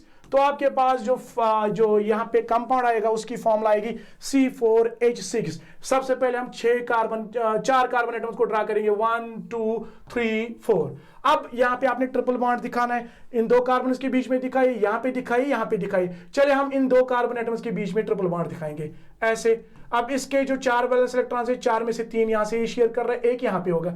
ऐसे ही इसमें 4 इलेक्ट्रॉन्स, 3 यहां से, 1 यहां से। ये जो कार्बन है, 1 यहां से सिंगल बॉन्ड बनाएगा, यहां से सिंगल बॉन्ड, यहां से सिंगल बॉन्ड हाइड्रोजन के साथ, यहां से सिंगल बॉन्ड। इसके साथ कोई और हाइड्रोजन नहीं आएगा, इसके साथ भी नहीं आएगा। तो यहां पे जो लास्ट कार्बन है इसके साथ 4 इलेक्ट्रॉन्स वो हम ऐसे दिखाएंगे। जरा आप चेक कीजिए, हर एक कार्बन पे 4-4 इलेक्ट्रॉन्स आ गए, 1, 2, 3, 4। ये वाला कार्बन 1, 2, 3, 4, ये वाला कार्बन 1, 2, 3, 4, ये वाला कार्बन 1, 2, 3, 4। हर एक कार्बन के ऊपर 4-4 इलेक्ट्रॉन्स हम दिखाते हैं, जो इसकी वैलेंसी है। मगर कभी आपने किन 2 कार्बन के बीच में आपने जो 3 एक साइड से दिखाए और दूसरे कार्बन एटम के बीच आपने 3 इलेक्ट्रॉन्स इस साइड से दिखाए, क्योंकि इनको ट्रिपल बॉन्ड बनाना है। अब ऐसे ही अकॉर्डिंगली आप इन पे हाइड्रोजन एटम्स को डिस्ट्रीब्यूट कीजिए। यहां से 1 होगा, ऊपर 1 होगा, यहां से 1 होगा, यहां से 1 होगा, यहां से 1 होगा, बेटा यहां से 1 होगा, यहां से यहां से कोई नहीं होगा, सॉरी यहां पे इन 2 कार्बन एटम्स पे कोई नहीं होगा। यहां पे इस पे 1, यहां पे 1, यहां पे 1। आप जरा चेक कीजिए, हाइड्रोजन भी 6 आ गए, कार्बन भी 4 आ गए। हाँ ठीक है। फिर यहाँ पे इसका वैलेंस इलेक्ट्रॉन, ये इसका वैलेंस इलेक्ट्रॉन, ये इसका वैलेंस इलेक्ट्रॉन, ये इसका वैलेंस इलेक्ट्रॉन, ये इसका वैलेंस इलेक्ट्रॉन और ये इसका वैलेंस इलेक्ट्रॉन। ये इसके साथ शेयर करेगा, ये इसके साथ शेयर करेगा, ये इसके साथ शेयर करेगा, ये इसके साथ ऐसे शेयर, ये इसके साथ ऐसे शेयर करेगा, ये इसके साथ शेयर करेगा। तो ऐसे जो हमारे हाइड्रोजन एटम्स इनकी वैलेंसी वो सेटिस्फाई हो रही है, क्योंकि ये डुप्लेट रूल फॉलो करेंगे तो वो फॉलो हो रहा है। इसके बाद कार्बन एटम्स 4 और इलेक्ट्रॉन्स लेंगे फ्रॉम डिफरेंट एटम्स, या तो ये हाइड्रोजन एटम से लेंगे या कार्बन एटम से लेंगे। पहला कार्बन इस पे 4, तो 1, 2, 3, 4 ऐसे ये इन 4 इलेक्ट्रॉन्स को यहाँ पे हासिल करेगा शेयरिंग से। हो गया इसका ऑक्टेट कंप्लीट। ये वाला कार्बन 1, 2, 3, 4, 3 तो ये यहां से लेगा और 1 इस कार्बन का लेगा ऐसे। ऐसे ही ये जो कार्बन है इसके पास 4 है तो 3 ही यहां से इस कार्बन के साथ शेयर कर रहा है, एक इस कार्बन के साथ शेयर कर रहा है। रही इस कार्बन की बात, इसके पास 4, 1 2 3 4 और 4 चाहिए, 3 तो ये हाइड्रोजन के पास इनसे ये शेयरिंग कर रहा है और एक कार्बन के साथ शेयर कर रहा है। अब जरा चेक कीजिए, कार्बन ऊपर एक सिंगल बॉन्ड, यहां से हाइड्रोजन के साथ एक सिंगल बॉन्ड, यहां से एक सिंगल बॉन्ड, फिर कार्बन कार्बन के बीच में एक इलेक्ट्रॉन पेयर, तो वो यहां से दिखाएंगे ऐसे कार्बन, कार्बन और कार्बन के बीच में 1 2 3 3 इलेक्ट्रॉन पेयर यहां पे शेयर हो रहे हैं, वो हम ऐसे दिखाएंगे। फिर कार्बन कार्बन और कार्बन के बीच में एक इलेक्ट्रॉन पेयर, वो हम ऐसे दिखाएंगे। ये वाला बॉन्ड मैंने यहां पे दिखाया। फिर ये कार्बन जो मैंने यहां पे दिखाया, ऊपर एक, यहां से एक, यहां से एक, तो ऊपर एक, यहां से एक और यहां से बेटा एक आएगा। ये आएगा इसका स्ट्रक्चर। कंडेंस करेंगे तो पहला कार्बन, इसके साथ 3 हाइड्रोजन, 1 2 3, तो वही मैंने लिखा, पहले कार्बन के साथ 3, फिर सिंगल बॉन्ड, फिर कार्बन और इसके साथ कोई हाइड्रोजन नहीं, वो तो नहीं दिखाना है। यहाँ पे ट्रिपल बॉन्ड, फिर सी, फिर यहाँ पे ऐसे में दिखाऊंगा, फिर सी, इसके साथ 3 हाइड्रोजन थे, वो हम ऐसे दिखाएंगे। तो इसका जो नाम आएगा दैट विल बी ब्यूट-टू-आइन। नॉमेनक्लेचर में अभी आपको पढ़ाऊंगा, ठीक है। तो ऐसे आप, चाहे वो आपके अल्केन्स हो, चाहे वो आपके अल्कीन्स हो, चाहे वो आपके अल्काइन्स हो, आप n का वैल्यू अल्केन्स में 1 से दीजिए अप टू 10, आप अल्कीन्स में n का वैल्यू 2 से 10, आप अल्काइन्स में n का वैल्यू 2 से 10 दीजिए। इनके आप स्ट्रक्चर्स दिखाइए, इलेक्ट्रॉन डॉट स्ट्रक्चर्स दिखाइए, उसमें आप शेयरिंग दिखाइए। शेयरिंग से आपकी बहुत ज्यादा प्रैक्टिस होगी और आपका जो होल्ड इस टॉपिक पे बहुत अच्छा रहेगा। क्लियर हुआ? तो हाइड्रोकार्बन्स का टॉपिक हमारा कंप्लीट हो गया। अगर आपको एग्जाम में पूछा जाए व्हाट आर हाइड्रोकार्बन्स, तो डेफिनेशन सिंपल लिखनी है, hydrocarbons are the compounds which are made up of only carbon and hydrogen atoms. Hydrocarbons के 2 types, saturated and unsaturated. Saturated hydrocarbons are also called as alkanes, वहां पे carbon और carbon के बीच में खाली single bond, and unsaturated hydrocarbons के बीच में, उनके अंदर कंपाउंड्स में कार्बन और कार्बन एटम के बीच में या तो डबल बॉन्ड होगा या ट्रिपल बॉन्ड होगा। अगर डबल बॉन्ड होगा तो अल्कीन कहेंगे, अगर ट्रिपल बॉन्ड होगा तो अल्काइन कहेंगे। इनके स्ट्रक्चर्स आपको बनाने आएंगे, आपने हर एक एटम की वैलेंसी को सेटिस्फाई करना है। This is all about the hydrocarbons. Now move to the next topic of the same chapter, that is nomenclature of organic compounds. अभी जो मैं कुछ कंपाउंड्स का नाम बता रहा था, ब्यूट-टू-आइन, एम आई राइट? मैंने पहले लेक्चर में क्या बोलते हैं उसको, मिथाइल 2 मिथाइल प्रोपेन नाम दिया, किसी का मैंने इथेन नाम दिया, किसी का मैंने पेंटेन नाम दिया। ये नाम हम कैसे देते हैं ऑर्गेनिक कंपाउंड्स का, तो वही हमने पढ़ना है। एक इंपॉर्टेंट टॉपिक माना जाता है, आगे जाके आपको क्लास 11th में भी इसका यूज करना है, क्लास 12th में यूज करना है, इवन कि आपकी नीट में इसके रिलेटेड 1-2 क्वेश्चंस पूछे जाते हैं। So this topic is very very very very important. चलिए स्टार्ट करते हैं, सिखाऊंगा आपको कैसे ऑर्गेनिक कंपाउंड्स का नाम दिया जाता है। So our topic is now, the next topic of the same chapter is nomenclature of organic compounds. देखिए, किसी भी कंपाउंड के सबसे पहले जो नाम देते थे ऑर्गेनिक कंपाउंड्स के, वो दिए जाते थे on the basis of the source, यानी ऑर्गेनिक कंपाउंड कहां से आया है। क्योंकि उस टाइम, जिस टाइम ये जो नाम हम देते थे, जिसको हम कॉमन और ट्राइवियल नेम कहते हैं, ये हम किस बेस पे देते हैं? On the basis of the source. उस जमाने में ऑर्गेनिक कंपाउंड्स का जो नंबर वो बहुत कम था, आपके पास limited number of organic compounds थे। तो ये भी इनका नाम ये कहां से आया है, तो वो इजी था उस टाइम, क्योंकि नंबर ऑफ कंपाउंड्स कम थे। अब जो ही number of organic compounds increase हुआ, अब दिन ब दिन इनका जो नंबर वो बहुत ही इंक्रीज हो गया। अब हमारे लिए मुश्किलात पैदा हो गई कि हम इतने सारे ऑर्गेनिक कंपाउंड्स का कैसे इनके सोर्स पे नाम, ये इनके सोर्स पे इनका नाम याद रख सकते हैं। तभी एक सिस्टम आया जिसको हम बेटा IUPAC कहते हैं। ये याद रखिएगा, कभी आपके एग्जाम में भी पूछा जाता है, write down the full form of IUPAC। It was established in 1958। 1958 में इस सिस्टम एस्टेब्लिश हुआ।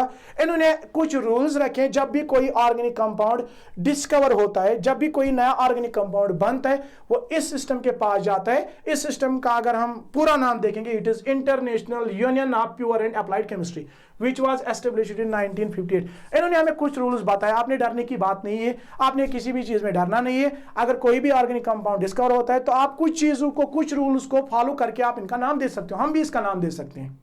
तो वही हमने सीखना है कि कैसे एक ऑर्गेनिक कंपाउंड का नाम दिया जाता है। तो याद रखिएगा, सबसे पहले कौन से नाम दिए जाते थे? दे वर कॉल्ड एज कॉमन और ट्राइवल नेम। और ये नाम किस बेस पे दिए जाते थे? On the base of the source. Organic compound का सोर्स क्या है? क्योंकि नंबर कम था ऑर्गेनिक कंपाउंड्स का, उनका नंबर लिमिट था, मे भी हम उनको याद रख सकते थे, लेकिन जो ही नंबर इंक्रीज हुआ तो ये वाला जो मेथड ये डिस्कार्ड हो गया। फिर हम इस मेथड को फॉलो करते हैं। इसमें कुछ रूल्स इन्होंने रखे, वो रूल्स क्या है वो मैं आपको बताऊंगा। चलिए डायरेक्टली आते हैं नॉमेनक्लेचर पे। इसमें सबसे पहले आपने कुछ टर्म्स को याद रखना है बिफोर हम आपको नाम सिखाए कैसे देते हैं ऑर्गेनिक कंपाउंड्स के। तो उससे पहले आपने इसी टॉपिक के रिलेटेड कुछ टर्म्स को क्लियर करना है। जैसे इसमें पहली टर्म आती है functional group. What do you mean by this functional group? जैसे हमारे अल्केन्स होते हैं, आपके पास दो तरह के हाइड्रोकार्बन्स जिनकी अभी हम बात कर रहे थे, सैचुरेटेड अनसैचुरेटेड। अगर हम इनको कंपेयर करेंगे on the base of the reactivity, जो हमारे अनसैचुरेटेड हाइड्रोकार्बन्स होते हैं वो ज्यादा रिएक्टिव होते हैं as compare to saturated hydrocarbons. मैं एक सैचुरेटेड हाइड्रोकार्बन यहां पे बनाऊंगा। मैंने टर्म्स को आपको पहले क्लियर करना है, उसके बाद मैं आपको नाम सिखाऊंगा। पहली टर्म फंक्शनल ग्रुप और उसके बाद अल्काइल ग्रुप क्या होता है ये मैं आपको पहले समझाऊंगा। देखिए ध्यान से सुनिएगा, मैंने यहां पे एक कंपाउंड बनाया C, ऊपर में लिख रहा हूं H, मैं यहां पे लिख रहा हूं H, मैं यहां से एक हाइड्रोजन को ड्रा कर रहा हूं। कार्बन और कार्बन के बीच में मैं सिंगल बॉन्ड दिखा रहा हूं, ऊपर में हाइड्रोजन दिखा रहा हूं, नीचे में हाइड्रोजन दिखा रहा हूं और यहां से मैं हाइड्रोजन दिखा रहा हूं। क्लियर? ये मेरे पास एक हाइड्रोकार्बन है। अब आपने इसको आइडेंटिफाई करना है पहले, इज इट सैचुरेटेड और unsaturated? Yes it is saturated, because carbon और कार्बन के बीच में कौन सा बॉन्ड प्रेजेंट है? It is single bond. Am I right? Very good.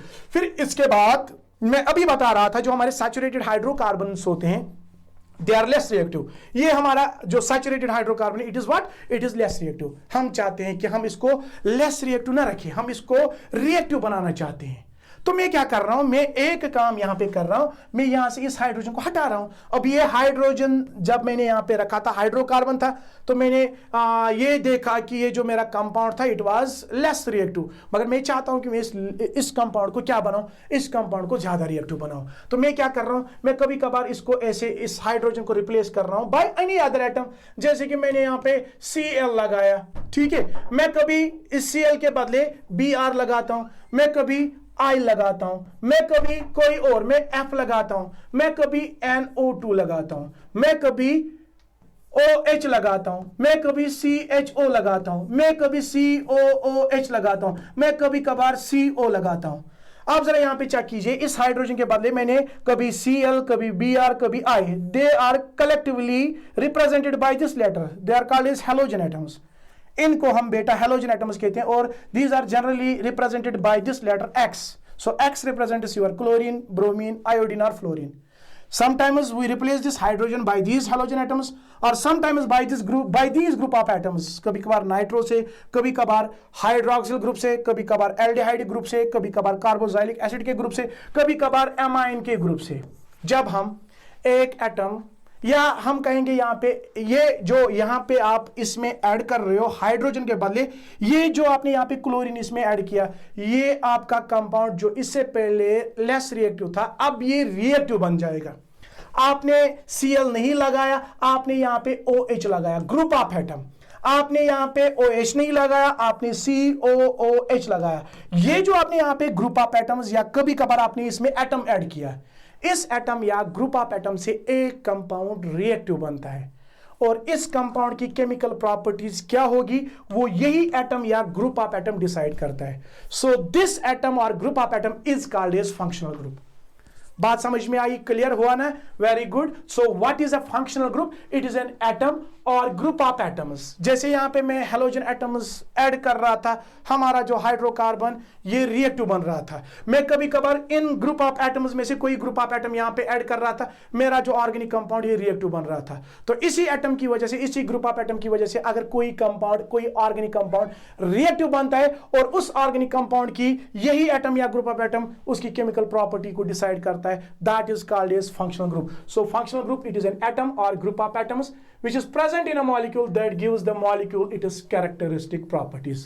आप इन दो पॉइंट्स को छोड़िए, आप डायरेक्टली इस पे आइएगा, क्योंकि इसमें जो हमारे फंक्शनल ग्रुप्स होते हैं ये किसी कंपाउंड के बीच में हो सकते हैं या कंपाउंड के एंड में हो सकते हैं। ऑन दैट बेसिस जो हमारे फंक्शनल ग्रुप्स जो प्रेजेंट होते हैं कंपाउंड्स के अंदर, they are of two types.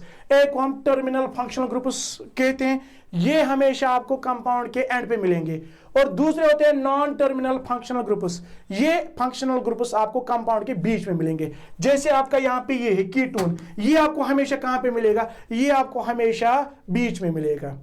और ऐसे जो आपके ये functional groups on that basis ये दो तरह के होते हैं, टर्मिनल एंड नॉन टर्मिनल। इसके बाद एक और ग्रुप आता है which is called as alkyl group. What is an alkyl group? Alkanes में से जब हम अगर हम अल्केन मॉलिक्यूल लेंगे, कोई भी अल्केन मॉलिक्यूल लेंगे, हम मीथेन लेंगे, इथेन लेंगे। अल्केन मैंने पहले ही आपको बताया ये फैमिली है हाइड्रोकार्बन्स की। उस फैमिली का जो पहला मेंबर है वो ये कंपाउंड है, ऐसे में दिखा रहा हूं H, यहां से H, यहां से ऊपर में H दिखा रहा हूं, यहां से H दिखा रहा हूं। This alkane is called as methane. अब यहां पे चेक कीजिएगा, अगर मैं इस अल्केन मॉलिक्यूल से एक हाइड्रोजन को बाहर निकाल रहा हूं, मैंने इसमें से, इसमें 4 हाइड्रोजन थे, अब मैं 4 में से एक को बाहर निकाल रहा हूं, यहां पे जो ग्रुप बनेगा the group will be somewhat like this. ये क्या, यही होगा, CH3 होगा। तो आप अल्केन मॉलिक्यूल से एक हाइड्रोजन जब बाहर निकालते हो उस वक्त जो ग्रुप बनता है the group is called as alkyl group. आपने क्या किया, आपके पास अल्केन का कोई भी मॉलिक्यूल, मीथेन जैसे मैंने यहां पे लिया, आपके पास इथेन हो सकता है, आपके पास प्रोपेन हो सकता है। जब हम उनसे क्या करते हैं, उनसे एक हाइड्रोजन रिमूव करते हैं, बाहर निकालते हैं, जो ग्रुप बनता है उसी ग्रुप को हम बेटा अल्काइल ग्रुप कहते हैं। तो यहां से मीथेन से, ये अल्केन मॉलिक्यूल है, इससे आप एक हाइड्रोजन बाहर निकाल रहे हो, ग्रुप ये बनेगा CH3, क्योंकि इसमें एक हाइड्रोजन कम है। जो ये ग्रुप बना है इसी ग्रुप को हम अल्काइल ग्रुप कहते हैं। अब मीथेन से कौन सा अल्काइल ग्रुप बनेगा, this will be called as methyl. ऐसे ही इथेन से इथाइल, प्रोपेन से प्रोपाइल। शाबाश। इसके बाद आईयूपीएक नेम। जब भी हम किसी ऑर्गेनिक कंपाउंड का नाम देंगे तो आपने पहले एक सीक्वेंस याद रखनी है। हमेशा एक ऑर्गेनिक कंपाउंड के अंदर नाम में 5 पार्ट्स होते हैं, वैसे तो 3 ही पार्ट्स होते हैं, हम 2 पार्ट्स के फिर 2 सब पार्ट्स करते हैं। जैसे कि ये हमारा एक पार्ट कहलाता है, this is first part, this is main part, और ये लास्ट पार्ट। जैसे हमारे नाम में 3 पार्ट्स होते हैं, पहले हम प्रीफिक्स, फिर जो मेन पार्ट होता है नाम का, उसके बाद लास्ट में हम सफिक्स ऐड करते हैं। इन द सेम वे जो आपके ऑर्गेनिक कंपाउंड्स होते हैं, इन ऑर्गेनिक कंपाउंड्स का जब भी आपने नाम देना होगा तो इन्हीं 3 पार्ट्स में आप नाम दीजिएगा और सीक्वेंस में चलेगा। कोई सीक्वेंस फॉलो नहीं करेगा, जो उस वक्त नाम आएगा वो गलत माना जाएगा।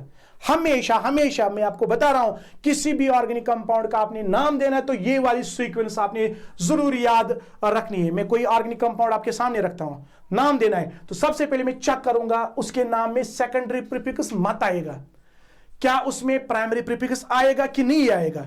फिर उसके बाद वर्ड रूट अगर आता है तो क्या आता है, प्राइमरी सफिक्स कब लगता है और सेकेंडरी सफिक्सेस कब लगते हैं। ये सारा आपने पहले याद रखना है। जब भी मैं बार बार बता रहा हूं, आप इस पॉइंट को नोट कीजिएगा। जब भी आपने किसी ऑर्गेनिक कंपाउंड का नाम देना है तो ये सीक्वेंस के थ्रू आपने उसका नाम देना है, ये सीक्वेंस आपने याद रखनी है। Is it clear? तो सबसे पहले मैं आपको बताऊंगा ऑर्गेनिक कंपाउंड के नाम में ये वाला पार्ट कब लगता है, ये वाला पार्ट कब लगता है। इन 2 पार्ट्स को हम प्रीफिक्सेस कहते हैं, दिस इज वर्ड रूट, और इन 2 पार्ट्स को हम सफिक्सेस कहते हैं। अब इन प्रीफिक्सेस में भी 2 पार्ट्स, पहले पार्ट को हम यहां पे सेकेंडरी प्रीफिक्स कहते हैं, दूसरे पार्ट को ऐसे ही प्राइमरी प्रीफिक्स कहते हैं। ऐसे ही इस सफिक्स में एक पार्ट को प्राइमरी, दूसरे पार्ट को सेकेंडरी। चलिए सबसे पहले मैं आपको यहां पे बताऊंगा, आपने इस टेबल को याद रखना है, कब क्या लगता है, कब सेकेंडरी प्रीफिक्स लगता है, कब प्राइमरी प्रीफिक्स लगता है, कब वर्ड रूट लगता है। ऐसे ही आपने इस सीक्वेंस को याद रखना है। पहले याद रखना, अगर आपको कंपाउंड के अंदर साइड चेन में ब्रांच में एक्स मिले, एक्स का मतलब अभी मैं बता रहा था fluorine, chlorine, bromine and iodine, ठीक है। अगर आपको किसी ऑर्गेनिक कंपाउंड के ब्रांच में क्या मिल रहा है, एक ऐसा कंपाउंड है उसके ब्रांच में या उसी कंपाउंड के अंदर आपको एक्स में से कोई एटम मिल रहा है, एक्स आपका जो हेलोजन एटम्स होते हैं, एक्स अगर एफ होगा तो इसका नाम हम सेकेंडरी प्रीफिक्स में फ्लोरो लिखते हैं, FLUORO फ्लोरो। इसका नाम हम सेकेंडरी सफिक्स में क्या लिखते हैं, FLUORO फ्लोरो। इसका नाम हम फ्लोरो लिखते हैं। Is it clear? क्लोरीन का हम क्लोरो लिखते हैं, CHLORO क्लोरो। ऐसे ही ब्रोमीन का नाम चेंज होता है, इसके नॉमेनक्लेचर में वो आता है ब्रोमो। आयोडीन का आता है आयोडो, IODO। तो ये बात आप पहले याद रखेंगे। जब भी आपको किसी कंपाउंड के अंदर एक्स में से कोई एटम मिलेगा, चाहे फ्लोरीन मिले, क्लोरीन मिले, ब्रोमीन मिले, आयोडीन मिले, तो इस पार्ट को आपने वहां पे यूज करना है, ठीक है। इतना ही नहीं, अगर कंपाउंड के साइड चेन में ब्रांच में आपको ये कंपाउंड, ये ग्रुप मिलेगा, अभी मैंने बताया अल्काइल ग्रुप में जब मैं आपको पढ़ा रहा था, यहां पे एक हाइड्रोजन कम है अल्केन से, तो इसको हम क्या कहेंगे, अल्काइल। लेकिन कौन सा अल्काइल है, इसको हम नाम में मिथाइल लिखते हैं। याद रखिएगा। इसके बाद अगर ऐसे होगा C2H5, अगर अल्केन में से आप दूसरा मेंबर देखोगे उसकी जो फॉर्मूला वो आती है C2H6। C2H6 में अगर हम एक हाइड्रोजन बाहर निकालेंगे फॉर्मूला क्या बनेगी, इट विल बी C2H5। तो इसको हम इथेन से आपने इथाइल बनाया। ऐसे ही अगर ये होगा NO2 तो इसको हम नाम में क्या लिखते हैं, नाइट्रो। मैं आपको ऐसे समझाऊंगा, पहले मैं कोई कंपाउंड यहां पे बनाऊंगा CH3 single bond CH2 single bond CH2 single bond CH single bond CH3। मैं ऐसे आपको एक कंपाउंड देता हूं, ऊपर में लिखूंगा N2। मैंने इस कंपाउंड का आईयूपीएक नेम देना है। तो सीक्वेंस मेरे पास है। सबसे पहले मैं चेक करूंगा सेकेंडरी प्रीफिक्स आएगा कि नहीं आएगा। मैं पहले इसमें चेन देखूंगा, ये मेरी चेन है, ये चेन के बाहर आ रहा है। चेन के बाहर अगर इनमें से कोई होगा, जैसे यहां पे चेन के बाहर आ रहा है NO2, तो सबसे पहला नाम मैं लिखूंगा पहले इसमें नाइट्रो, NITRO, नाइट्रो। ठीक है, उसके बाद मैं इस पार्ट पे आऊंगा, ये देखूंगा आएगा कि नहीं आएगा। अगर आएगा तो लगाना है इसके पीछे, अगर नहीं आएगा तो स्किप करना है, फिर इसके बाद इस पे जंप करना है। ये यहां तक आपको समझ में आया होगा। मैं इसके बाद आपको बहुत सारे एग्जांपल्स दूंगा, तो उन एग्जांपल से क्लियर हो जाएगा कि कैसे हम एक कंपाउंड का नाम देते हैं। फिर इसके बाद ये वाला पार्ट देखिए, ये वाला पार्ट हम तब लगाते हैं जब कंपाउंड के अंदर जो कार्बन एटम्स का अरेंजमेंट अगर क्लोज्ड होता है। जैसे इन दिस कंपाउंड मैं यहां पे ऐसे लिखूंगा CH2 सिंगल बॉन्ड CH, यहां पे लिखूंगा CH3, यहां पे लिखूंगा CH2 ऐसे मेरे पास कंपाउंड है, मैंने इसका नाम देना है। यहां पे ये वाला पार्ट भी स्किप हो जाएगा क्योंकि चेन में इनमें से कोई इसमें प्रेजेंट नहीं है। ठीक है, इसके बाद प्राइमरी प्रीफिक्स, इसमें कंडीशन ये देखना है जो चेन के अंदर, ये आपकी चेन थी, ये चेन के अंदर जो कार्बन एटम्स है इनका अरेंजमेंट अगर ओपन होगा, यहां तो ओपन अरेंजमेंट है, तो इस पार्ट को आपने स्किप करना है। ये वाला पार्ट तब लगता है जब कंपाउंड के अंदर ये जो कार्बन एटम्स, अगर मैं ऐसे दिखाऊं CH2 यही 4 कार्बन एटम्स इस कंपाउंड के अंदर कैसा अरेंजमेंट दिखा रहे हैं, ओपन दिखा रहे हैं कि क्लोज्ड दिखा रहे हैं, तो तब ये वाला पार्ट लगता है। और यहां पे उस वक्त हम ऐड करते हैं साइक्लो, CYCLO। अगर ओपन बना रहे तो आप इस पार्ट को स्किप करके आप इस पार्ट पे आ सकते हो। Am I right? तो यहां पे ये वाला पार्ट मैंने इसका नाम देना है। सेकेंडरी प्रीफिक्स में मैं पहले चेन में देखूंगा, ब्रांच में देखूंगा, इनमें से कोई है नहीं है, तो ये वाला पार्ट मैं स्किप करूंगा वहां पे। प्राइमरी प्रीफिक्स भी यहां पे स्किप हो जाएगा क्योंकि ओपन स्ट्रक्चर है। फिर इसके बाद वर्ड रूट आता है, तो ये याद रखना है साइक्लो कब लगता है। Cyclo only in case carbon atoms form closed structure. ये पॉइंट भी याद रखेंगे आप। तो ऐसे नॉमेनक्लेचर में आपको कोई भी दिक्कत नहीं होगी। फिर वर्ड रूट पे आएगा। वर्ड रूट में हम चेन में देखते हैं कि कितने कार्बन एटम्स हैं। अगर एक कार्बन होगा तो उसका वर्ड रूट हम मेथ लिखते हैं, अगर 2 होंगे तो एथ लिखते हैं, अगर 3 होंगे तो प्रॉप लिखते हैं, अगर 4 होंगे तो ब्यूट लिखते हैं, अगर 5 होंगे तो पैंट लिखते हैं, अगर 6 होंगे तो हेक्स लिखते हैं, अगर 7 होंगे ऐसे ही हेप्ट लिखते हैं, 8 होंगे तो ऑक्ट लिखते हैं, 9 होंगे तो नॉन लिखते हैं, और अगर 10 तक आप याद रखिए, अगर 10 होंगे तो इसको हम डेक लिखते हैं वर्ड रूट में, जो मेन पार्ट माना जाता है नाम का। मैं यहां पे एक कंपाउंड बनाऊंगा CH3 CH2 single bond CH3, ये मेरे पास एक कंपाउंड है। मैं चेन देखूंगा पहले, ये मेरी चेन है। चेन में साइड चेन में इनमें कोई आता है नहीं आता है तो स्किप कीजिए। इसके बाद प्राइमरी प्रीफिक्स पे आइए। अरेंजमेंट देखना है कार्बन एटम्स का, अगर ओपन होगा तो स्किप करना है, ये तो ओपन है तो स्किप करेंगे। वो तभी लगता है जब कार्बन एटम क्लोज्ड स्ट्रक्चर बनाते हैं तो स्किप करना है। लेकिन ये वाला आपने स्किप, ये वाला पार्ट और ये वाला पार्ट हमेशा नाम के अंदर आते हैं। बाकी जो ये 3 पार्ट से आपका ये और ये वाला पार्ट, इनमें कंडीशन ये आ भी सकती है, नहीं भी आ सकते, लेकिन ये 2 पार्ट हमेशा नाम में आते हैं। जैसे इस कंपाउंड के अंदर कार्बन कितने चेन में 3, 1 2 3, यहां पे आपने लिखा 3 का जो वर्ड रूट वो हम क्या लिखेंगे, मैं इसका नाम लिखूंगा प्रॉप। मैं डायरेक्टली प्रॉप पे आया क्योंकि ये 2 पार्ट्स इसमें नहीं आए, मैं सीक्वेंस में चल रहा हूं। फिर इसके बाद प्राइमरी प्रीफिक्स, ये हम देखते हैं जो चेन में जो कार्बन एटम्स हैं उनके बीच का बॉन्ड। अगर कार्बन और कार्बन के बीच में ऐसा बॉन्ड होगा, सिंगल बॉन्ड होगा, यानी अगर ये अल्केन होगा तो इसका नाम हम लास्ट में एन, जैसे अभी इससे पहले कंपाउंड था वो उसके आप चेक कीजिएगा, रिवर्स कीजिएगा, उसको बैकवर्ड जाइए तो आप वहां पे पता कर सकते हो कि कार्बन और कार्बन के बीच में कौन सा बॉन्ड प्रेजेंट था, सिंगल बॉन्ड प्रेजेंट था। तो जब सिंगल बॉन्ड होता है तो पीछे हम क्या ऐड करते हैं, हम एन ऐड करते हैं, तो नाम आएगा प्रोपेन, ऐसे इसका नाम हम देते हैं। तो यहाँ पे जो ये प्राइमरी सफिक्स आपका है ये डिपेंड करता है the nature of the bond in between the carbon atoms. तो अगर सिंगल बॉन्ड होगा तो एन, अगर कार्बन और कार्बन के बीच में कौन सा बॉन्ड, डबल बॉन्ड होगा तो इन हम ऐड करते हैं, और अगर कार्बन और कार्बन के बीच में ट्रिपल बॉन्ड होगा तो लास्ट में हम YNE ऐड करते हैं। Is it clear to everyone? Very good, हमारे कमेंट सेक्शन में जरूर बताइएगा। इसके बाद सेकेंडरी सफिक्स। सेकेंडरी सफिक्स में कुछ ऐसे ग्रुप्स जिनका नाम हम लास्ट में देते हैं, जैसे कि अगर आपको किसी कंपाउंड में ये नजर आए OH, इसके लास्ट में नाम में हम लास्ट में OL ऑल लिखते हैं। कभी किसी कंपाउंड में आपको ये मिले तो उसके नाम में लास्ट में हम ऐड करते हैं AL, ये मैं सारा आपको बताऊंगा। ऐसे ही कोई कंपाउंड ऐसा होगा इसके लास्ट में हम ऐड करते हैं ओइक एसिड। किसी कंपाउंड के लास्ट में CO, या ये बीच में होता है, आपको कंपाउंड के अंदर ये मिला CO, तो इसको हम ऊन, ON, वन नहीं पढ़ते बल्कि इट इज प्रोनाउंस्ड एज ऊन। आपको कंपाउंड के अंदर ये मिला NH2, तो इसको लास्ट में हम एमाइन ऐड करते हैं, AMINE ऐसे। तो आप इसका स्क्रीनशॉट लीजिए, आप इसको अपनी कॉपी पे नोट कीजिए, आपके बहुत काम आने वाला है। तो nomenclature is all about this table. जिसने इस टेबल को याद रखा, कब ये पार्ट्स ये कब लगता है, और ये सीक्वेंस जिसने याद रखी, उसको हर एक ऑर्गेनिक कंपाउंड का नाम देना आएगा। मेरी पूरी गारंटी है, 100% गारंटी, उसको हर एक कंपाउंड का नाम देना आएगा। आप सबसे पहले इस टेबल का स्क्रीनशॉट लीजिए जल्दी जल्दी, शाबाश। इसके बाद कुछ रूल्स हमने इसमें। अल्केन्स का सबसे पहले मैं आपको बताऊंगा कैसे नाम देते हैं। आपके पास दो तरह के अल्केन्स होते हैं, we have two types of alkanes.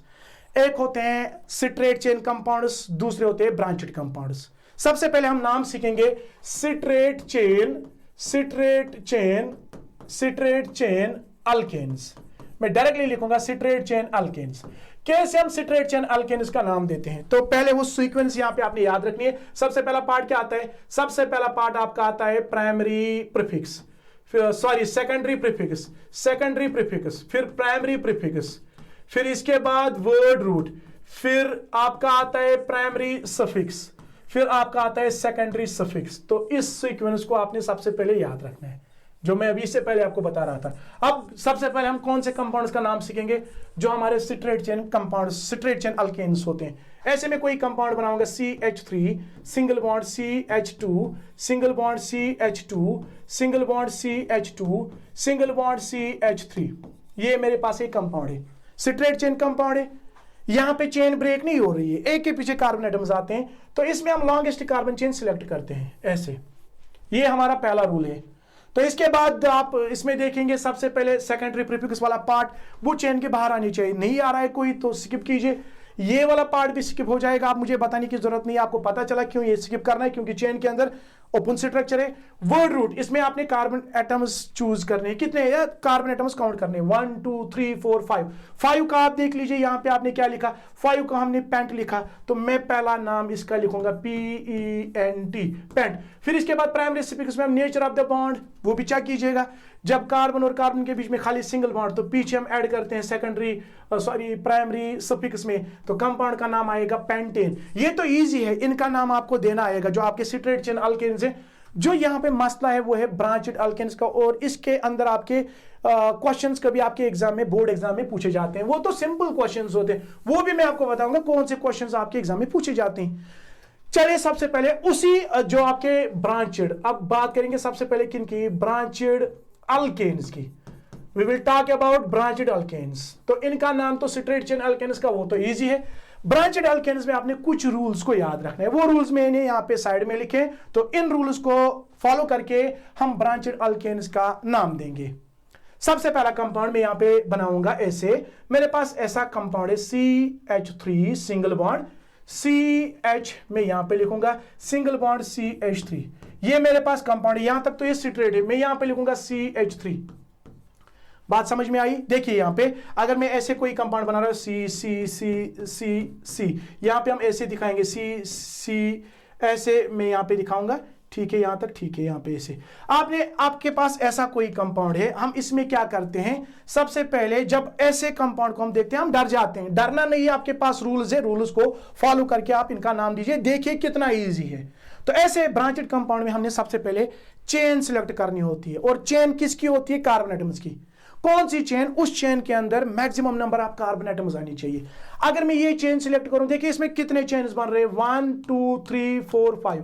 ये चेन यानी इस कार्बन के पीछे ये, इस कार्बन के पीछे ये। अब जो ये कार्बन, ये इसके पीछे ये कार्बन है, और इसके पीछे यहां से ये कार्बन, या तो आपने यहां से जाना है या यहां से जाना है, दो में से कोई भी चेन। चले ये वाली चेन एक मान लेते हैं पहले, 1 2 3 4 5। इस चेन में 5 कार्बन आ रहे हैं। दूसरी चेन 1 2 3 4 5 6। दूसरी चेन 6 कार्बन की बन रही है। तीसरी चेन 1 2 3 4 5 6। आपके पास 3 चेन से, एक चेन 5 कार्बन की, दूसरी चेन 6 कार्बन की, तीसरी चेन भी 6 कार्बन की। मेरे कहने का मतलब जो एक चेन जो छोटी कार्बन जिसमें कम कार्बन एटम्स आ रहे हैं, उसको आपने नहीं चूज करना है, आपने इन दो में से किसी एक चेन को सिलेक्ट करना है। We will select this is our longest carbon chain. ये आपका पहला रूल है। सिट्रेट चेन कंपाउंड्स में आप सबसे पहले यही चूज कीजिए, जो कंपाउंड के अंदर कार्बन एटम्स है उसमें आप देखिए कितने कार्बन एटम्स की लंबी चेन बन रही है। अब आपके पास ये कंपाउंड है, आपके पास ये कंपाउंड है। इस कंपाउंड में हम क्या करते हैं, what we do in this compound, we have to select the longest carbon chain. तो यहां पे जो मैक्सिमम कार्बन एटम्स की चेन बनेगी, 3 कार्बन एटम्स की चेन बनेगी, 1 2 3। ये एक चेन बनेगी, 1 2 3। ये दूसरी चेन बनेगी, 1 2 3। ये तीसरी चेन बनेगी। यहां पे 3 चेन 3 कार्बन एटम्स के बन रहे हैं। तो 3 चेन जहां पे 3 कार्बन एटम्स के बन रहे हैं, तीनों चेन की जो लेंथ वो सेम है। आप कोई भी चेन सिलेक्ट कर सकते हो। हम इस चेन को सिलेक्ट करेंगे as our longest carbon chain according to the rules. ये हमारी पहली चेन होगी। अब इसके बाद ये हो गया पहला rule, longest carbon chain rule. फिर इसके बाद लोवेस्ट नंबर रूल। फिर आपने जो चेन के अंदर सबसे पहले ये जो चेन आपने सिलेक्ट की, this chain is called as parent और प्रिंसिपल चेन। इसका नाम हम पेरेंट चेन या प्रिंसिपल चेन देते हैं। जो चेन के अंदर नहीं आता है, चेन के बाहर आता है, इसको हम बेटा सबस्टिट्यूएंट, इसको हम सबस्टिट्यूएंट और साइड चेन कहते हैं। इट इज कॉल्ड एज सबस्टिट्यूएंट और साइड चेन, ये याद रखिएगा।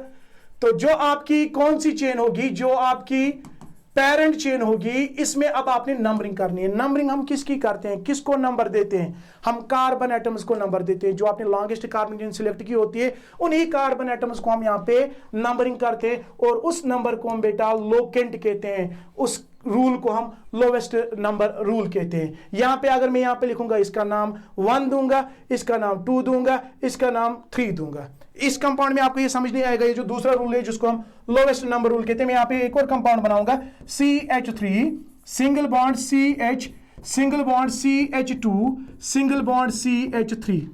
यहां तक ये सिट्रेट चेन कंपाउंड है। अब यहां पे हम एक ब्रांच रखते हैं CH3। इसके बाद आपने इस कंपाउंड को नाम देना है। तो सबसे पहले हम क्या करेंगे, इस कंपाउंड में हम लॉन्गेस्ट कार्बन चेन सिलेक्ट करेंगे। मैक्सिमम कार्बन एटम्स जिसमें प्रेजेंट होंगे 1 2 3 4। एक चेन 4 कार्बन की बन रही है, 1 2 3। दूसरी चेन 3 कार्बन की बन रही है, 1 2 3 4। तो तीसरी चेन भी 4 कार्बन की बन रही है। एक चेन 3 कार्बन की, दो कार्बन चेन्स आपके 4 कार्बन एटम्स के बन रही है। आप तो ये या तो ये वाली चेन सिलेक्ट करोगे, या आप ये वाली चेन सिलेक्ट करोगे एज आवर प्रिंसिपल और पेरेंट चेन। चलिए हम इस चेन को सिलेक्ट करते हैं एज आवर प्रिंसिपल और पेरेंट चेन। ये हो गया हमारा पहला rule. This rule is called as longest carbon chain rule. फिर इसके बाद जो आपकी पेरेंट चेन होती है, प्रिंसिपल चेन होती है, इसमें हमने कार्बन एटम्स की नंबरिंग करनी होती है, जिस नंबर को हम लोकेंट कहते हैं। But numbering in such a way so that the carbon to which any alkyl group is attached, the carbon it must get the lowest possible number। Sir ये क्या होता है, समझ नहीं आ रहा है, तो मैं आपको यहाँ पे समझाऊंगा। देखिए अगर मैं यहाँ से नंबरिंग करूँ 1, मैं इसका नाम 2 दूंगा, मैं इसका नाम 3 दूंगा, मैं इसका नाम 4 दूंगा। ये मैंने नंबरिंग की। These are called as locants. जिस कार्बन पे साइड चेन प्रेजेंट है, यहां से नंबरिंग करते हो तो इसका नंबर 3 आता है। अगर मैं यहां से इसकी नंबरिंग करूं, ध्यान से सुनिएगा, वेरी वेरी इंपॉर्टेंट है, this point is very very important है। तो यहां पे 1, यहां पे मैं 2 लिखूंगा, यहां पे मैं 3 लिखूंगा, और यहां पे मैं 4 लिखूंगा। जरा चेक कीजिए किस साइड से लोवेस्ट नंबर आता है, 3 लोवेस्ट है कि 2 लोवेस्ट है। 2 इज लोवेस्ट। मैं किस कार्बन की बात कर रहा हूं? I am talking about the carbon to which the side chain to which the substituent is attached. The carbon must get the lowest possible number.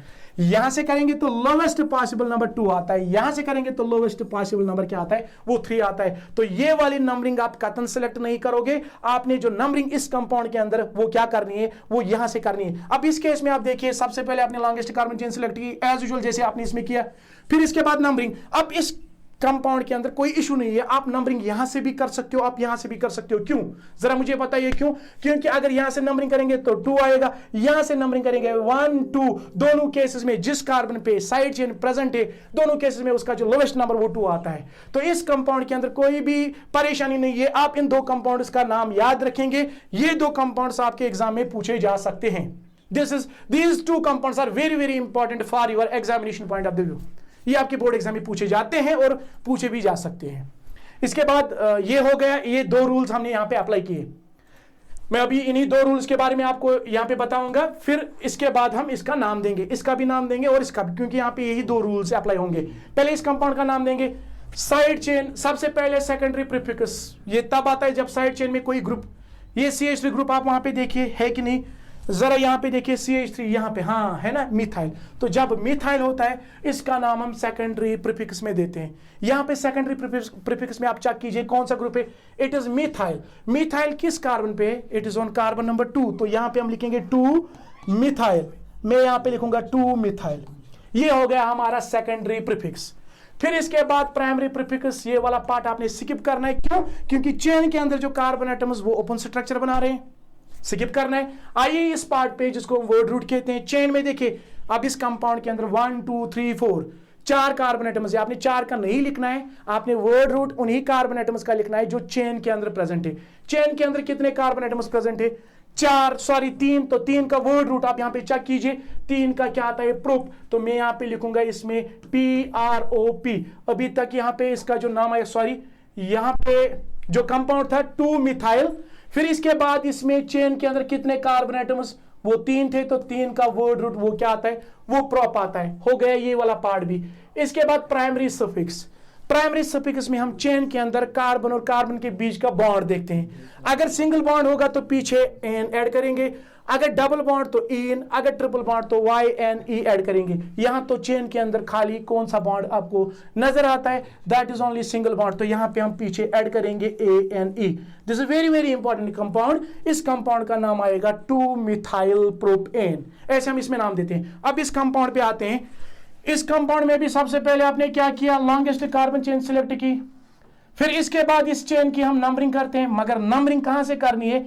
जिस कार्बन पे कोई साइड चेन, कोई सबस्टिट्यूएंट प्रेजेंट होगा, उस कार्बन का जो नंबर, जो locant, वो कम आना चाहिए। यहां से नंबरिंग करेंगे तो 3 आएगा, यहां से नंबरिंग करेंगे तो 2 आएगा। तो आपने ये वाली नंबरिंग रखनी है। फिर इसके बाद इस सीक्वेंस के थ्रू हम इस कंपाउंड का नाम देंगे। सबसे पहले देखेंगे सेकेंडरी प्रीफिक्स आएगा ना, क्योंकि यहां पे सबस्टिट्यूएंट में आप देखिए क्या है, तो ये चेक करेंगे इस टेबल में हम CH3 आपको यहां पे नजर आ रहा है, तो इसको हम नाम लिखते हैं सेकेंडरी प्रीफिक्स में क्या? मिथाइल। तो मिथाइल यहां पे ऑन कार्बन नंबर 2, ये आपकी नंबरिंग नहीं है, आपकी नंबरिंग ये है। तो 2 पे मिथाइल प्रेजेंट है, मैं यहां पे लिखूंगा 2 मिथाइल। इसका लोकेंट में साथ में लिखूंगा 2 मिथाइल। ये हो गया हमारा सेकेंडरी प्रीफिक्स। इसके बाद इस पार्ट पे आते हैं प्राइमरी प्रीफिक्स। चेन के अंदर बॉन्ड का अरेंजमेंट ओपन है तो स्किप करना है। वर्ड रूट, चेन में कार्बन एटम्स कितने हैं? आपने 4 का नंबर दिया है, तो यहां पे इसका आएगा ब्यूट, BUT, ब्यूट। फिर इसके बाद प्राइमरी सफिक्स में nature of the bond ane ene yne, it is ane because chain में आप देखिए कौन सा बॉन्ड प्रेजेंट है? Only single bond is present in between the carbon atoms. तो यहां पे हम ऐड करेंगे ANE। तो कंपाउंड का पूरा नाम आएगा 2 मिथाइल ब्यूटेन, 2 मिथाइल ब्यूटेन। ये इस कंपाउंड का नाम आएगा। एक और कंपाउंड आपको मैं यहां पे दिखाना चाहूंगा जो आपके एग्जाम में पूछा जाता है, उस कंपाउंड का आपने नाम देना है। सिंपल कंपाउंड है, वो भी आपके बोर्ड एग्जाम में बहुत बार पूछा गया है। कंपाउंड कैसा है वो हम ऐसा इसका स्ट्रक्चर बनाएंगे, CH3 सिंगल बॉन्ड C, फिर इसके बाद सिंगल बॉन्ड CH3। ये मेरे पास कोई कंपाउंड है, ऐसे मैं लिखूंगा CH3, नीचे इसमें हम लिखेंगे CH3 ऐसे। इस कंपाउंड में आपने सबसे पहले क्या करना है? We have to select the longest carbon chain. अगर ये वाली चेन सिलेक्ट करेंगे 1 2 3, इसमें 3 कार्बन एटम्स आ रहे हैं, 1 2 3 3 कार्बन एटम्स आ रहे हैं, 1 2 3, 3 कार्बन एटम्स आ रहे हैं, 1 2 3। यहां पे जो लॉन्गेस्ट कार्बन चेन वो 3 ही कार्बन की बन रही है। अब कोई भी चेन सेलेक्ट कर सकते हो एज योर प्रिंसिपल और पैरेंट चेन। से फॉर एग्जांपल हम इस चेन को सिलेक्ट करेंगे एज आवर पैरेंट चेन। यहां तक तो आपको समझ में आया होगा। फिर इसके बाद हम इस चेन की क्या करते हैं, नंबरिंग करते हैं, नंबर देते हैं कार्बन एटम्स का, जिस नंबर को हम लोकेंट कहते हैं। अब अगर यहां से नंबरिंग करेंगे, यहां से नंबरिंग करेंगे, जिस कार्बन पे, अब इस कार्बन पे 2 सब स्टूडेंट्स प्रेजेंट है, दोनों सेम सब स्टूडेंट्स प्रेजेंट है, तो उस कार्बन का नंबर यहां से नंबरिंग कीजिए, यहां से नंबरिंग कीजिए, नंबरिंग एक ही आती है, नंबर एक ही आता है, वो 2 आता है। अब इस सब स्टूडेंट का नाम हमने किस में लिखना है, सेकेंडरी प्रीफिक्स में लिखना है। तो मैं इसका नाम लिखूंगा, मैं लिखूंगा 2 मिथाइल। क्या हम लिखेंगे ऐसे 2 मिथाइल, फिर लिखेंगे कामा करके 2 मिथाइल। ऐसा नहीं करना है। जब एक से ज्यादा सेम फंक्शनल ग्रुप्स प्रेजेंट होंगे कंपाउंड के अंदर, आप उस ग्रुप को एक ही बार रिप्रेजेंट कीजिए। जैसे मैंने यहाँ पे इसमें 2 मिथाइल ग्रुप है, एक ऊपर एक नीचे, तो मैं अलग अलग इनको मेंशन नहीं करूंगा, मैं एक ही नाम इनके लिए दूंगा मिथाइल। मगर यहां पे आपने लोकेंट को 2 बार लिखना है, क्योंकि ये मिथाइल भी कार्बन नंबर 2 पे है, ये मिथाइल भी कार्बन नंबर 2 पे है। यहां पे हम लिखेंगे 2,2। ये जो आप आगे आप 2,2 जो लोकेंट्स आप ऐसे दिखा रहे हो, इसका मतलब 2 एक जैसे ग्रुप्स प्रेजेंट है on the same carbon atom, तभी आपने लिखा 2,2। अगर 2 alkyl groups 2 different carbon atoms पे प्रेजेंट होते हैं, तो उस वक्त हम 2 और उस दूसरे कार्बन का नंबर लिखते हैं जिसपे वो दूसरा अल्काइल ग्रुप प्रेजेंट होता है। यहां तो एक ही कार्बन पे 2 अल्काइल ग्रुप्स प्रेजेंट है, तभी तो मैंने यहां पे लिखा 2,2। 2 एक जैसे, तो यहां पे आपने प्रीफिक्स ऐड करना है डाई। अगर 3 होंगे तो ट्राई, 4 होंगे तो टेट्रा। ऐसे हम इसमें प्रीफिक्स ऐड करते हैं। 2,2 डाई मिथाइल। अभी खाली ये पार्ट क्लियर हो गया। इसके बाद प्राइमरी प्रीफिक्स नहीं आएगा, क्योंकि चेन के अंदर सिट्रे यहाँ पे जो कार्बन एटम्स का वो अरेंजमेंट वो ओपन है। इसके बाद ये वाला पार्ट इसका तो आना ही। वर्ड रूट में चेन में कार्बन एटम्स कितने हैं, 1 होगा तो मैथ, 2 होंगे तो इथ। यहाँ पे तो 3 है, 3 को हम क्या लिखते हैं, प्रॉप लिखते हैं। इसके बाद प्राइमरी सफिक्स में nature of the bond in between the carbon atoms only single bond, तो इसमें हम पीछे ऐड करेंगे एन, तो कंपाउंड का नाम आएगा 2,2 डाइमिथाइल प्रोपेन। ये हो गए हमारे 2 रूल्स। इसके बाद एक और रूल आता है जिसको हम lowest set of locant rule कहते हैं। इसमें मैं आपको एक कंपाउंड दिखाऊंगा। कंपाउंड क्या है, कैसा है कंपाउंड, ऐसा हम यहां पे बनाएंगे CH3। सबसे पहले हम लिखेंगे CH3, सिंगल बॉन्ड CH, ऊपर लिखूंगा मैं CH3, सिंगल बॉन्ड CH, मैं नीचे लिखूंगा ऐसे CH3। बेटा डरना नहीं, ये सिंपल कंपाउंड है। हमें जब रूल्स दिए गए हैं तो हमें किस बात से डरना है, इस कंपाउंड का भी आपको नाम देना आएगा। तो यहां पे हम लिखेंगे CH2, मैं यहां पे लिखूंगा CH3। ये मेरे पास एक कंपाउंड है। अब इसमें 2 सबस्टिट्यूएंट्स से 2 डिफरेंट पोजीशंस पे। तो सबसे पहला रूल हम यहां पे क्या फॉलो करते हैं, सबसे पहले ऐसे कंपाउंड के अंदर हमने क्या करना है, we have to select the longest carbon chain. ऐसी चेन जिस चेन के अंदर maximum number of carbon atoms present होंगे। ठीक, यहां तक तो ठीक है। ये मेरी लॉन्गेस्ट कार्बन चेन बनेगी 1 2 3 4 5। इससे पहले और चेक करते और कोई चेन मत ये जिसमें ज्यादा कार्बन एटम्स आ रहे हैं। 1 2 3 4 5 हो गए 2 चेन्स, 1 2 3 4 हो गई एक और चेन ये, लेकिन ये 4 कार्बन की बन रही है। 1 2 3, ये तो छोटी चेन है। तो जो हमारी लॉन्गेस्ट कार्बन चेन वो ये बनेगी, this will be our longest carbon chain. ये हमारी लॉन्गेस्ट कार्बन चेन बनेगी। ये हमारा सबस्टिट्यूएंट कहलाएगा, ये हमारा सबस्टिट्यूएंट कहलाएगा। अब इस चेन के हमने नंबरिंग करनी है, लोकेंट्स मेंशन करने हैं, मगर नंबरिंग कहां से करेंगे, so that the carbon to which any alkyl group is attached, the carbons they must get the lowest possible number। अब यहाँ पे 2 कार्बन्स ऐसे हैं जिन पे 2 साइड चेन से, एक ही कार्बन एक ही कार्बन। अगर नंबरिंग बेटा यहां से करेंगे 1 2 3, ये आएगा 3 और इसका आएगा 4। सेट क्या बनेगा लोकेंट इसका, ये बनेगा 3,4 34। अगर नंबरिंग यहां से करेंगे, नंबरिंग कैसी होगी, numbering will be like this 1 2 3 4 and 5। जिस कार्बन पे पहला सबस्टिट्यूएंट उसका नंबर 2 आता है और जिस कार्बन पे दूसरा सबस्टिट्यूएंट उसका नंबर वो 3 आता है। तो यहां पे हम लिखेंगे 2,3। सेट बन रहा है यहां पे लोकेंट इसका, दिस इज 3,4, दिस इज 2,3। तो रूल आपको ये बता रहा है कि आप उस सेट को लोकेंट इसका जो सेट है उस सेट को आप सिलेक्ट कीजिए which is lowest. is 3,4 lowest or 2,3? 2,3 is the lowest set of locants। लेकिन ये 2,3 आपका कहां से आया, जब आपने नंबरिंग कहां से की, फ्रॉम लेफ्ट टू राइट। ऐसा कंपाउंड आपके पास था। ठीक है। इसके बाद इस कंपाउंड का हमने नाम देना है according to this sequence. Secondary prefix देखेंगे आएगा कि नहीं आएगा, आएगा ना, क्यों?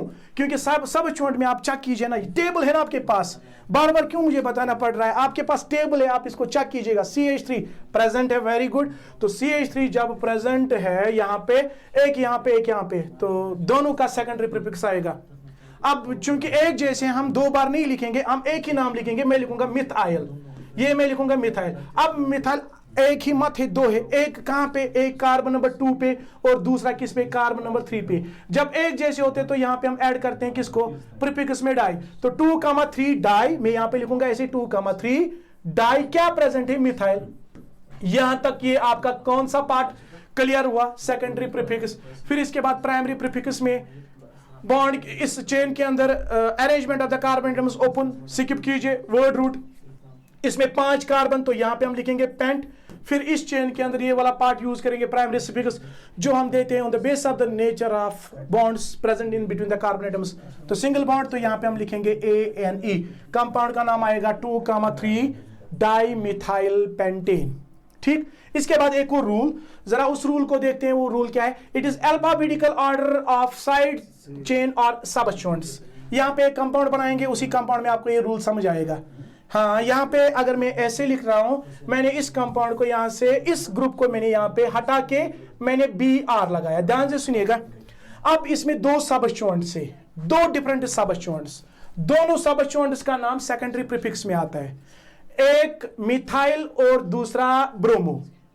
नंबरिंग तो ऐसी ही करनी है, लोवेस्ट सेट पहले आपने ढूंढना है। नंबरिंग तो आपने सही की है 1 2 3 4, मगर यहां पे सवाल ये पैदा होता है, पहले इस सबस्टिट्यूएंट का नाम लिखें कि पहले इस सबस्टिट्यूएंट का नाम लिखें। आपने सबसे पहले उस सबस्टिट्यूएंट का नाम लिखना है जिसका पहले अल्फाबेट आता है। जैसे हम AB पढ़ते हैं, AB में पहला अल्फाबेट कौन आता है, M, इसका नाम मिथाइल है, M आएगा कि B आएगा। डेस्पाइट इसका अगर नंबर ज्यादा भी आ रहा है तो आपने इसमें जो नाम देना है सबसे पहले ब्रोमीन का नाम देना है। अब ब्रोमीन किस कार्बन पे, it is on carbon number 3, हम बेटा यहां पे लिखेंगे 3 ब्रोमो।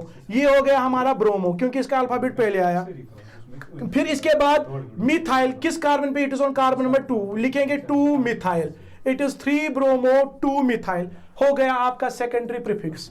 फिर प्राइमरी प्रीफिक्स नहीं आएगा, वर्ड रूट, इसमें चेन के अंदर कार्बन 5 तो पेंट लिखेंगे। फिर इसमें प्राइमरी प्रीफिक्स N आएगा तो कंपाउंड का पूरा नाम आएगा 3 ब्रोमो 2 मिथाइल पेंटेन। यहां तक तो आपको समझ में आया होगा। अब अगर ऐसे कोई कंपाउंड होगा, यहां पे इस हाइड्रोजन को हटा के हम ऊपर लिखेंगे BR। मैंने अब BR को 2 बार लिखा, नंबरिंग तो यही रहेगी। अब ब्रोमो 2 बार है, दोनों कार्बन नंबर 3 पे प्रेजेंट है, तो मैं इस ब्रोमो का एक ही बार नाम लिखूंगा, मैं लिखूंगा ब्रोमो। मगर दोनों ब्रोमो किस कार्बन पे, 3,3, यहां पे ऐड करना है डाई, ये आएगा 3,3 डाई ब्रोमो।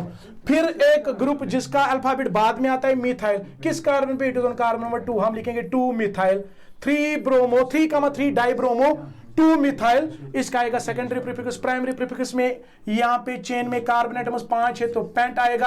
फिर ये वाला पार्ट प्राइमरी प्रीफिक्स में ANE आएगा, कंपाउंड का पूरा नाम आएगा 3,3 डाइब्रोमो 2 मिथाइल पेंटेन। अब अगर ऐसा कंपाउंड होगा, इसी कंपाउंड की हम मॉडिफिकेशन करके इस हाइड्रोजन को हटा के यहाँ पे हम CH3 लगाते हैं। अब इस कंपाउंड में 2 मिथाइल 2 ब्रोमो प्रेजेंट है, तो पहले नाम किसका आएगा, पहले ब्रोमो का नाम आएगा क्योंकि इसका अल्फाबेट पहले आता है। हम यहां पे लिखेंगे 2,2 डाई ब्रोमो, हो गया हमारा ब्रोमो कंप्लीट। अब इसमें मिथाइल 2 है, एक कार्बन नंबर 2 पे, दूसरा भी कार्बन नंबर 2 पे, हम लिखेंगे 2,2 मिथाइल, एक ही बार लिखेंगे, ये 2 है तो डाई मिथाइल हम यहां पे ऐड करेंगे। बाकी जो इसका नाम वो वही आएगा, pentane, word root 5 primary suffix में N, तो इसका नाम पेंटेन आएगा। 2,2 डाइब्रोमो 2,2 डाई मिथाइल पेंटेन इसका नाम आएगा। इसके बाद अगर ऐसा कंपाउंड आपके पास होगा, यहाँ पे CH, यहाँ पे आपके पास यह कंपाउंड, यहाँ पे हम नया बनाएंगे। ऐसे हमारे पास कोई कंपाउंड है, कंपाउंड हम बनाएंगे यहाँ पे CH3 सिंगल बॉन्ड CH, ऊपर में लिखूंगा CH3 सिंगल बॉन्ड CH, मैं लिखूंगा यहाँ पे CH, यहाँ पे 2 लिखेंगे CH, ऊपर लिखेंगे BR, यहाँ पे लिखेंगे CH3। अब आपके पास ऐसा कंपाउंड है जिसमें 2 substituents but they are placed at equivalent positions. यहां से नंबरिंग करो तो पहले कार्बन पे जिस पे साइड चेन प्रेजेंट है कार्बन नंबर 2 आता है। आप यहां से नंबरिंग करो तो दूसरे कार्बन पे जिस पे साइड चेन प्रेजेंट है, तो 2 different substituents they are placed at equivalent positions. अब नंबरिंग कहां से करनी है? नंबरिंग आपने वहां से, अगर दो डिफरेंट सब जॉइंट्स इक्विवेलेंट पोजीशंस पे प्रेजेंट होंगे, आप नंबरिंग वहां से कीजिए जिस साइड से जो अल्फाबेट पहले आता है उसका लोएस्ट नंबर आना चाहिए। इसका क्या मतलब है? इसका ये मतलब है कि आपने इस साइड से नंबरिंग करनी है, क्योंकि बी का जो अल्फाबेट पहले आता है हम लिखेंगे 1 2 3 4 5। अब नाम देना है दो सब जॉइंट से, ब्रोमो आपका मिथाइल है, ब्रोमो किस कार्बन पे? It is on carbon number 2, हम लिखेंगे 2 ब्रोमो।